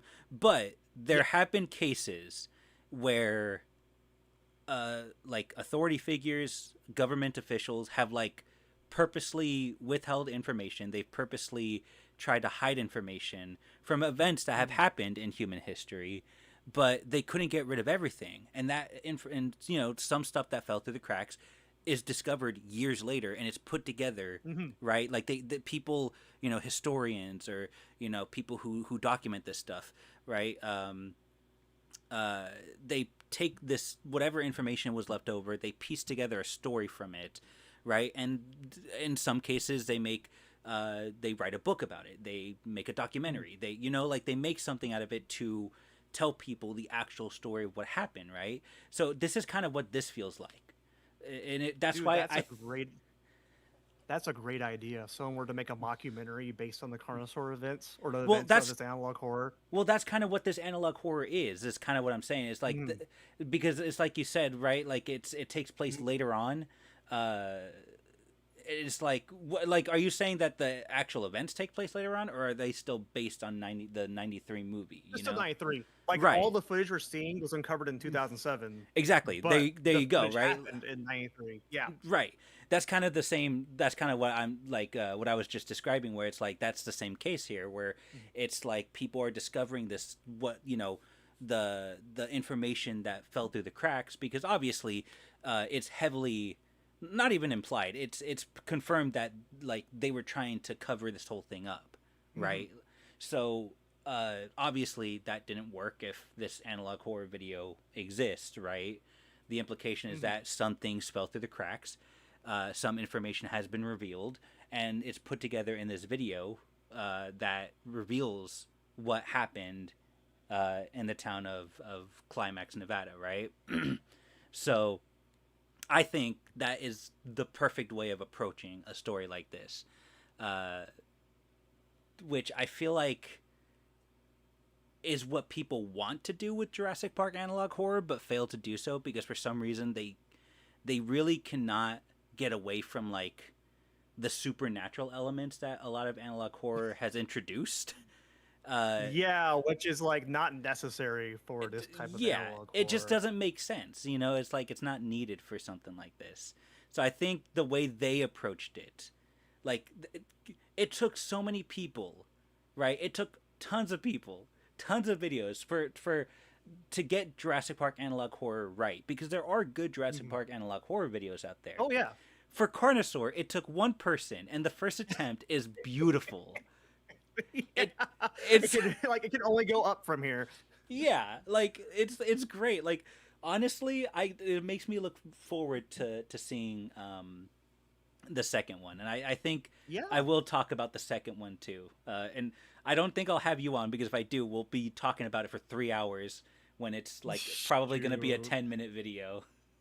Just make it the I'm only thing kidding. you I'm talk about kidding. in the video. It's just like Carnosaur 2 analog horror. Why is it 3 hours? Because I knew who I was talking to.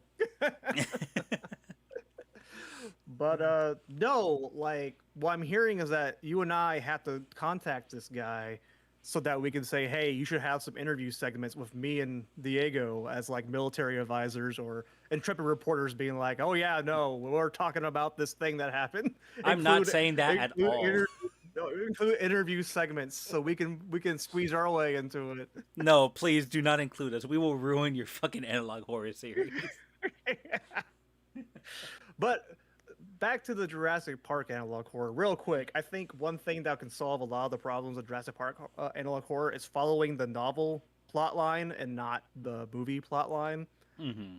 because the novel is a lot more horrific and a lot Right. more Well, like dark than the movie. you can still follow the movie. You just got to keep it grounded. You know, like you gotta. Mhm. There's what is it? There's one channel, and I forget what the channel name because I looked through like 600 different fucking videos for my segment on that I did for the dinosaurs in modern horror Mhm. video. So I don't remember the name. Okay, sue me. But I do Okay, I will. remember. Okay, okay. You're you are quickly gonna be blacklisted from this series, whatever the fuck this is, Whatever this is. this live show, whatever. Anyways, What do you mean Julian's in the chat? Get him out of here. Ban him, ban him. what is it? What was I gonna say? It's like a gosh. See, you do this shit, and it makes me lose my train of thought. Oh yeah, the good analog horror Jurassic Park shit, whatever. Anyways, there was Don't blame me for your lost trains of thought. like there's one video, and I don't remember the video like scene for scene. So you know, if I get some details wrong, I apologize. But from what I remember, there's one where it shows like found footage of a guy encountering the Jurassic Park 3 pteranodons, right? And from Mhm. his perspective, from his video camera, right? It shows a very terrifying scene of him being picked up by the pteranodon, flown up into the air before the camera falls all the way down. Mhm. Like it's implied it was let go by the grasp of the pteranodon, right? Yeah. And like that concept in itself, like that's such a simple concept. Like there's no supernatural elements to it. There's nothing like it's grounded. but it's still terrifying. It's stuff. It's little details like that, simple concepts like that could work for like the Jurassic Park analog horror stuff, and it's it pertains to the movies because it's the Jurassic Park 3 Pteranodon. It's the one that shows up in the third movie. And that's just kind of one example. That guy who made that video has a whole series of like Jurassic Park analog horror videos that are very well made and have really grounded and like sensible concepts. Nothing like supernatural or over the top or sensationalized. You know what I mean? It's just dinosaurs are scary. Right. You see, if I was going to make a Jurassic Park analog horror series, it'd be extremely boring because it'll be nothing but legal dissertations about Hammond being sued by everyone who died, all the families of people who died at Jurassic Park and all the fucking tax stuff. Exactly. Speaking of legal dissertations, one of the details I really liked in the analog horror video was the detail in one of the documents saying that the creators of the Unis Corporation was John Brosnan and Roger Corman. That was that was a neat little Easter egg right there.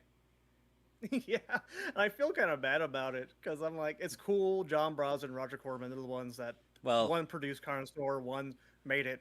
But the Unis Corporation is the brainchild of Adam Simon because it showed up in Brain Dead first. Oh, you know what? That's over true. Carnosaur.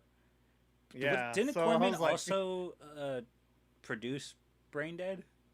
Yes, that was the first film that Simon and Corman worked together with. Right. And so it actually plays in Carnosaur whenever Doc's in the trailer and he's watching the TV. That's Brain Dead playing. I think it's less like the creation of the Unis Corporation and more the creation of the dinosaurs because you can't just say in the documents like, oh yeah, the dinosaurs were created by John Brosnan and Roger Corman. Like like that's a little too on the nose. I think too on the nose. Dr. Corman and Dr. Brosnan were the people making this. Plus, on top of that, like the dinosaurs were created by Jane Tiptree, so that would also be like interfering with like the canon. So I think it would to them it made more sense. Like, okay, well, what's the next thing in line? Well, the Unis Corporation, So it's like let's throw these guys' names there. I am confident in saying that the person who made this video probably has no idea that Brain Dead even exists. Or that Adam Simon was the one that made Unis. Like, you know what? It all makes perfect sense why they did what they did. Very Better true. a bottle in front of me than a frontal lobotomy. That's right, Chaotic. I love that line. Out of all the changes I'm doing in my novelization, that line is not one of them. Wow. How? Why? No, I'm just kidding. I was like, you're going to keep that? Anyways, I feel like we're gonna keep talking about Carnosaur, so I'm gonna go ahead and change it back to the default screen because I think we've said all that we've needed about the actual analog horror video. When it comes down to it, like it's really good. I really like it. I have some minor critiques, like dinosaurs being picturesque in video cameras, and be like, "Oh, there's a video camera there. Let me pose." You don't fucking know. Maybe they were photogenic. Maybe they're just very. We got the most handsome dinosaurs ever to be a part of this. They're so vain. They're so vain. But there we go. Oh man, a random Spinosaurus has a good idea. Well, their idea gave me an idea. We should do a Mark Polonia fucking analog horror show. I wasn't thinking about doing an analog horror, but I was thinking about doing a big old retrospective on Mark Polonia dinosaur films because he has made a lot in recent times. You gotta do like intersplice it with like found footage stuff of you being chased by like a toy dinosaur. Oh, dude, that would actually be kind of sick. That's not even a joke. Like that would I know. I'm sitting there like go back to the old school internet days where there's like a little bit of a storyline in between stuff, like in between the chapters. There we go. We got equipment. We can make it happen. Screen. There we go. There we go. Because I think at this point we've talked about everything we wanted to about the analog horror video. This is usually good. Go watch it. Yeah, I agree. Go watch it. It's gonna be linked in the description below. Because this guy definitely deserves as much eyes on it as possible. And I'm looking for. That's a very interesting idea you have there, Taste. Oh God. Also, I do agree. I love Doc Smith. Like he was I think he's a great character.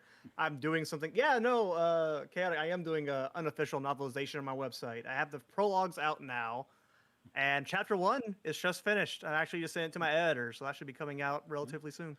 Yeah, if you want like a link to that, you can find it in. It's labeled in one of the previous streams that I did, but it's labeled as like Carnosaur Fan Project. So if you just look for that title in the previous streams, you'll click on it and you'll be able to find the link to it in the description below. Honestly, since that Julian was going to be a part of this stream, I probably should have included it in the description of this one, but I didn't think about it. So, you know. That's fine. That's all good. Yeah, go to gorytory.com. It's under the library tab under Jallo Julian. Love the name. Thing about it. Love the name. Oh, thank you so much. I had an epiphany back when I was like about to fall asleep one night, and it just came to me. but yeah, no. I'm doing some changes to it. I've talked about those changes before. It's a reinterpretation, not a one-to-one recreation of the film. And I am taking some liberty. I actually am taking some liberties with Doc Smith and making him a little bit different, not too different, but still same character, but some different noticeable changes. And I got the blessing from Adam Simon to do it, so that's all I care about. Hey, that's awesome. Yeah, I was like, hey, do you mind if I make him a little bit more of a prick? And he's like, yeah, go for it. Hey, while you're at it, can you ask him for like the rights? That way we could just make our own Carnosaur movie. He doesn't have them. I already did. Well, tell him to hunt him down for us. I mean, like, I don't think he cares about it as much as we do. No, definitely not. Yeah, he's like, he said that he has no interest in actually doing anything more with Carnosaur, but he'll give his blessing to anyone who wants to do stuff with his ideas. Yeah, remember you saying that, Chaotic. I would love to hear more about it, because that's how I'm always down for more Carnosaur, and I like that title a lot. Who even has the rights? Good question. It's not Shout Factory, and apparently it's not even the Corman Estate. It's some person who me and Joey Palinkas emailed one time who never got back to us. You know what? You guys sound like you need some star power behind that, so why don't you just... Yeah, we do. We need the Diego name. Yeah, why don't you just slide that email to me, and I'll send him one, and I'll use my YouTube riches to buy the rights. Yeah, you sit there and be like, I know you know who I am already, you'll say in the email. I'm sure you feel honored to have me to email you. I'll take those rights off your hands. There was this guy in our server a long time ago. He's no longer in the server because he ended up being like annoying and we kicked him, but there was this guy in our server who was like, I remember one day he was like a wannabe, like he was an amateur filmmaker, which, you know, I'm not gonna like make fun of that, but how he was approaching it was really funny. And he one day unironically he asked our server, he's like, how much do you think the rights for Carnosaur would be? Like, he was genuinely thinking that he could buy the rights to Carnosaur, because in his mind he was probably thinking like, oh, it's a cheap, you know, horror, like it's a cheap creature feature horror movie that nobody wants. I could probably buy it for like $5. So he was legitimately asking like, hey, how much would you guys think the rights for Carnosaur would be? And he's asking like a server of just random people this question. Yeah. And everybody was like, dude, there's no way you'd be able to afford it. Like, it's not feasible. What people don't understand is that Corman's favorite franchise was Carnosaur, because it made him the most money. Like, despite what people say about it, it was a box office success, and he made so much money throughout like the entirety of the Carnosaur franchise, from it going straight to DVD, the DVD sales, the syndication rights. He made more money off Carnosaur than anything else they ever had done. So it would at least cost $10. Right. No, I agree. And Random Spino, I don't think they would have, because I'm gonna be honest, this same guy that we kicked was the same guy that like supports Slurposaurs, you know, the use of live reptiles and replacement of dinosaurs. I think I think Spino is saying that me and you should make a Carnosaur review. We'll Oh, make a fantastic. oh no, film, we which I would, agree. I I think we would. we would fail I like think. I think. 100%. See. It's just the economy right here as well make it great. We have someone who thinks this is going to be shit, and I'm someone who thinks it's going to be less of a shit. So I think it's going to come out as an okay product. If That we kind made it of, like Carnosaur mindset. 2, then I would agree it would be great. We're gonna have to we're gonna have to think about like how can we do the dinosaurs? Well, Spirit Halloween has some dinosaur costumes. We can make that work. You want to do Suitmation? I figure we just stick with like cheap puppets. I mean, you have you have a whole dinosaur collection. We can just use the Jurassic Park stuff and just the. True, I do have a hand puppet, the T-Rex hand Yeah, puppet. you We'd see, probably use that. Hopefully, Yep. Universal doesn't come after us. Yeah, they're gonna be like, "What the fuck's Carnosaur?" That movie from like from back in the day. Was there anything else to what Vinegar Central said about Charles Band having the rights? Charles Band might have the rights? No way. Oh my god, well, that would be insane if Charles Band and I was gonna ask what was the you said that you emailed a random guy. What was the tip that led you to that guy? Like what was the my tip was Joey. I don't know. I think Joey called this got in contact with the Corman estate and they gave him the name and then he gave me the email. Okay, interesting. So honestly, we all probably just call the estate and they'd be like, "Yo, who has the rights?" And you know what? I would not be surprised if it's like, "Oh, the deed to the rights was buried with Corman because he did not want anyone else to have them." Interesting. I'm really hoping that guy doesn't just sit on the rights. I'm really hoping they just do something with it. Yeah, I'm hoping too. I hope it's just not one guy who's just like, "I literally love Carnosaur and I don't want anyone else to be able to make it." We'll see. If I get a cease and desist while making this unofficial novelization, we'll know for sure who owns the rights. Actually, I was gonna say that is perfect. Why doesn't somebody just make an unofficial Carnosaur something, call it official, and then boom, you get copyright struck.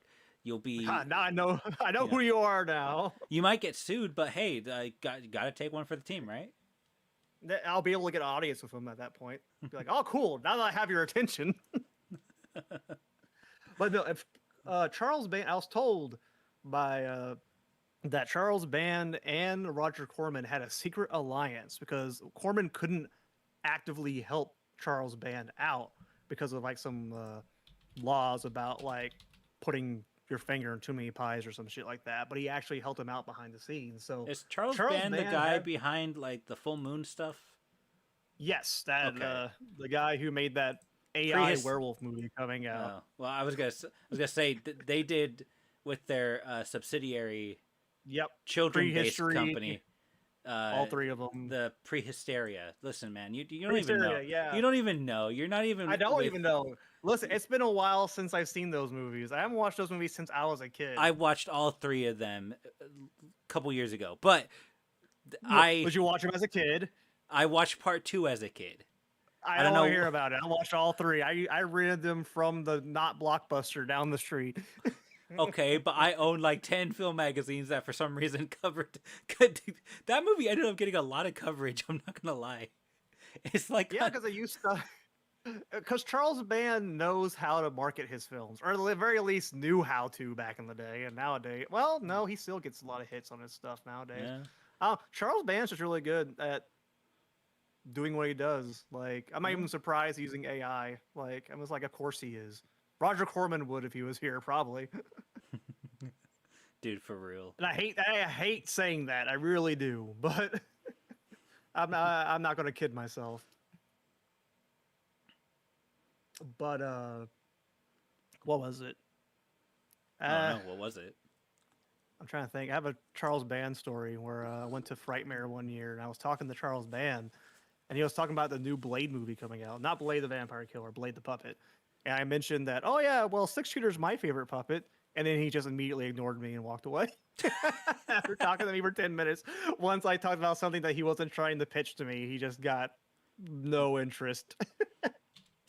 Listen, Julian, in this cutthroat world of the film industry, you got to play ball. And if you don't play ball, you get ignored.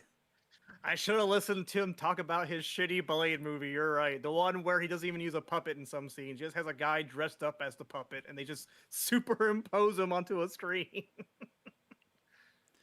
Yeah, pretty much. I mean, Yeah, you're right. I'm in the wrong. You're yeah, absolutely right. you No, are in the wrong. What I you're agree. I expecting? agree that I was in the wrong. Your I expectations should have were known. way too high. But it's impressive because I had no expectations at all.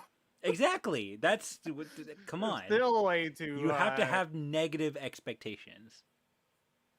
But I'll put Howard Allen Kane. I love that. Chaotic. Go to goratory.com and send me a message about your sequel idea. I'd love to hear about it. If you go down, So to he the can bottom, steal it. so I can take it from it. No, I would never. I would never hurt another Carnosaur lover like that. You hurt me when you Maybe said that Carnosaur 2 was maybe- bad. Well, you're different. Okay, buddy. I'm really gonna need to reevaluate this friendship. I know you have a thick hide, much like a Stegosaurus, so I know you can take the Are you punishment. calling me stupid, or what the fuck was that, huh? Yeah. Dang, you caught it. I guess you're more like a Brontosaurus. That probably won't be any better, but I'll take it. Yeah. You hurt me as a fan of Primitive War. No, well, I don't feel bad about that. To be I'm sorry honest, to say. I think he hurt a lot of people with that one. Listen, I've heard. Apparently I do nothing but hurt people. That's okay. Like with my takes about Carnosaur. But What is it? not Adam Simon though. He's very appreciative. At least he told me. I wouldn't have been, but that's just me. I'm just kidding. You're sitting there like, oh, you like that movie? It'd have been funny if fucking Adam Simon was like, you like the first one? The sequel's better. See, he agrees. He knows. That'd be funny if he did. That'd be funny if he did. Oh, He didn't even know yeah. like what was going on in the sequel. He hasn't even seen the sequel or the third movie or the fourth movie or the fifth movie. I feel like he would, if he watched it, he would like it better than. I think he'll get a kick out of it. I don't think he'll like it better than this first one. I mean, Listen, we'll start. I disagree. We'll start a GoFundMe to get enough money to convince Adam Simon to watch the first 3 Carnosaur movies, and then we'll have him choose the best out of the 3. Can't believe he chose Dinosaur Island. that would be really funny. I mean, like, I get it. That's what we need to try and talk to is Friddle and Ray and Jim Wynorski. Oh, that'd be awesome. Yeah, because they are in the fucking. I agree, Chaotic. You are absolutely right. But yeah, no, because they were in the business for fucking ever, like since the '80s. Because that was another one of Jim was another one of Adam Simon's contemporaries. But I don't think Fred Owen Ray was ever officially part of Corman's crew. He worked for Corman, but I don't think he was part of the rotation. Mm-hmm. Because I think he was kind of doing his own things while working with Corman. But yeah, no, we also need to talk to the director of Carnosaur 2 and 3. So I'd be very interested to talk to the director of Carnosaur 2. I would love to talk to the director of Carnosaur 2. One of my favorite things I own is a film magazine from Fangoria. They did like a spin-off like a spin-off magazine series along the lines of like it's completely horror based. I think it's like Fangoria Horror Spectacular or something like that. I forget. Mm-hmm. But they did, I forget how many issues they did of that one. But they did, Carnosaur 2 appeared in one of those issues. It did not appear in their main line of magazines. Mm-hmm. And it might be a little bit different now. But back then it was kind of hard to track down. But I was able to track one down. And I was able, and it was one of the few places, the few physical items that actually talked about the behind the scenes of Carnosaur 2. So I was able to get my hands on it, and I have it, and it's one of my prized possessions I fucking love because it goes behind the scenes of Carnosaur 2. We actually get word from the director himself, like he was interviewed in that article. There's this really cool pop-up like this like fold-out page that has like this poster for Carnosaur 2. It's really cool. All of it's really cool. That's fucking rad. Yeah, I was really proud to have obtained that because the first Carnosaur got so much coverage, but like that changed immediately with Carnosaur 2. Like it got almost no coverage. Yep. And then Carnosaur 3, everybody just forgot about. Like everybody. Yeah. Nobody. That was probably by that. design. I could see Corman being like, "All right, I spent all the money for advertising the first one. Now we got an audience. I'm not going to spend a bunch of advertising for the second one because the people that want to watch the second one are all reading Fangoria."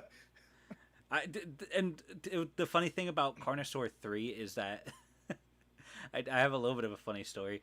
I was trying to find anywhere that talked about Carnosaur 3, right? And I was able to find a Fangoria issue that did talk about it. It was just a review though. It wasn't like behind the scenes material. But at that point I was desperate, so I was like, okay, I'll take what I can get. So I buy it. And I like bought it off of eBay or something for like $15. And it finally showed up, and when I looked at the table of contents, it's like, oh, the Carnosaur 3 review is on page 27. I go, page 25, 26, 28, or sorry, 29, because page 27 and 28 was ripped out. Really? Yeah. So I was like, the whole reason why I bought this fucking magazine is not even here. The guy is like, but I'm keeping this. So and it was the only page that was ripped out. I was like, damn, either somebody really, really, really liked Carnosaur 3 or they really, really, really hated it. So I was like, damn, this is just trash. And I didn't even bother trying to secure another copy because I was like, you know what? It's just a one-page review. Nobody gives a shit about it. That's so disheartening. I was like, by that point, I was just really over it. I remember reading fucking Joey Palinkas' book, The History of Carnosaur, that we're both part of. I remember reading his part about Carnosaur 3, and he was talking to Scott Valentine, and it wasn't even like anything about Carnosaur 3. It's about how Jack Nicholson was apparently a douchebag. Like, all right, I guess that's a cool thing to know. That's hilarious. Yeah, like I feel like that was the same way with his interview with Jim Wynorski, where Jim Wynorski was basically saying, "Yeah, Eric Roberts was kind of an asshole." Yeah, I mean, I could see that. To be fair, though, given the movie he was working on, I guess I would be kind of an asshole too. I know the guy who played the sheriff was pissed off because they had him wear the same outfit and film like 2 or 3 scenes. And he didn't realize they were just going to use the scenes from Carnosaur, so they didn't have to pay him for his time. Pay him extra. Mm-hmm. Yep. So, like, it was a whole mess. But, yes, Random Spino. Yes, Random Spino. Yeah, he did work with... Sorry, I was answering Random Spino's question. Yes, I did receive the Storians package. It's amazing. It's probably the best... Blu-ray I own.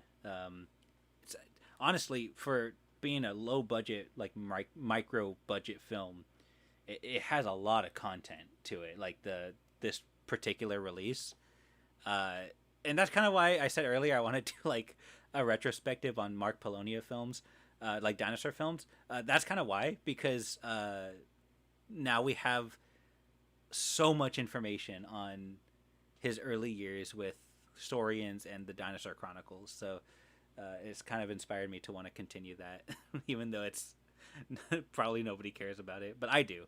That's all that matters. I can't believe Saurians got a fucking Blu-ray release before Carnosaur did. You know what? Believe it, buddy. I know fucking Red Scorpion Releasing did up one Blu-ray of Carnosaur 2. They did a single Blu-ray because John Savage asked for it. That's awesome. And they're like, yeah, we'll do it for you. And I'm like, you motherfuckers. Not even that for us. Okay. Anyway, sorry, Julian. I don't mean to just cut it off from there, but... Oh, no. It is 1 a.m. That's true. I was just going to say that Dinosaur movie, you're right, Buechler did work with Charles Band a lot, and it's possible. However, I don't think Corman would have sold Buechler the rights. Because Corman apparently held that close to his chest, but it's possible. I don't know. He might have sold it. Like maybe Yeah. Bam somehow was trying to do some shit with it. I have no Maybe idea. in his later 'Cause years. I also remember there's for a the very long time he did not want to let go of any of his movies. yep, but yeah, I don't see how Bam could be involved otherwise either. You're right, Louis Morneau is how you say his last name. Did direct I think Carnosaur that's how 2 I Chaotic. pronounced it. I don't know. It's kind of Yeah, hard. but yeah. Chaotix, for real though, send me a message about your Carnosaur novel idea. Would love to hear about it. And everybody else, thanks for joining us. You guys have Yeah, been this was awesome. very fun. Thanks for joining us, Julian. Thanks for being the special guest Yeah, that thanks for having prolonged me. this Always a segment. pleasure. Prolonged Yeah, this segment longer than needed, but that's okay. No, I'm just kidding. yeah. No, yeah. Next time we'll keep it on topic. Promise. Maybe. Yeah. All right, but But everybody, y'all have a good evening. We'll see you guys in the next one. yeah, take it easy, Adios. guys. Bye.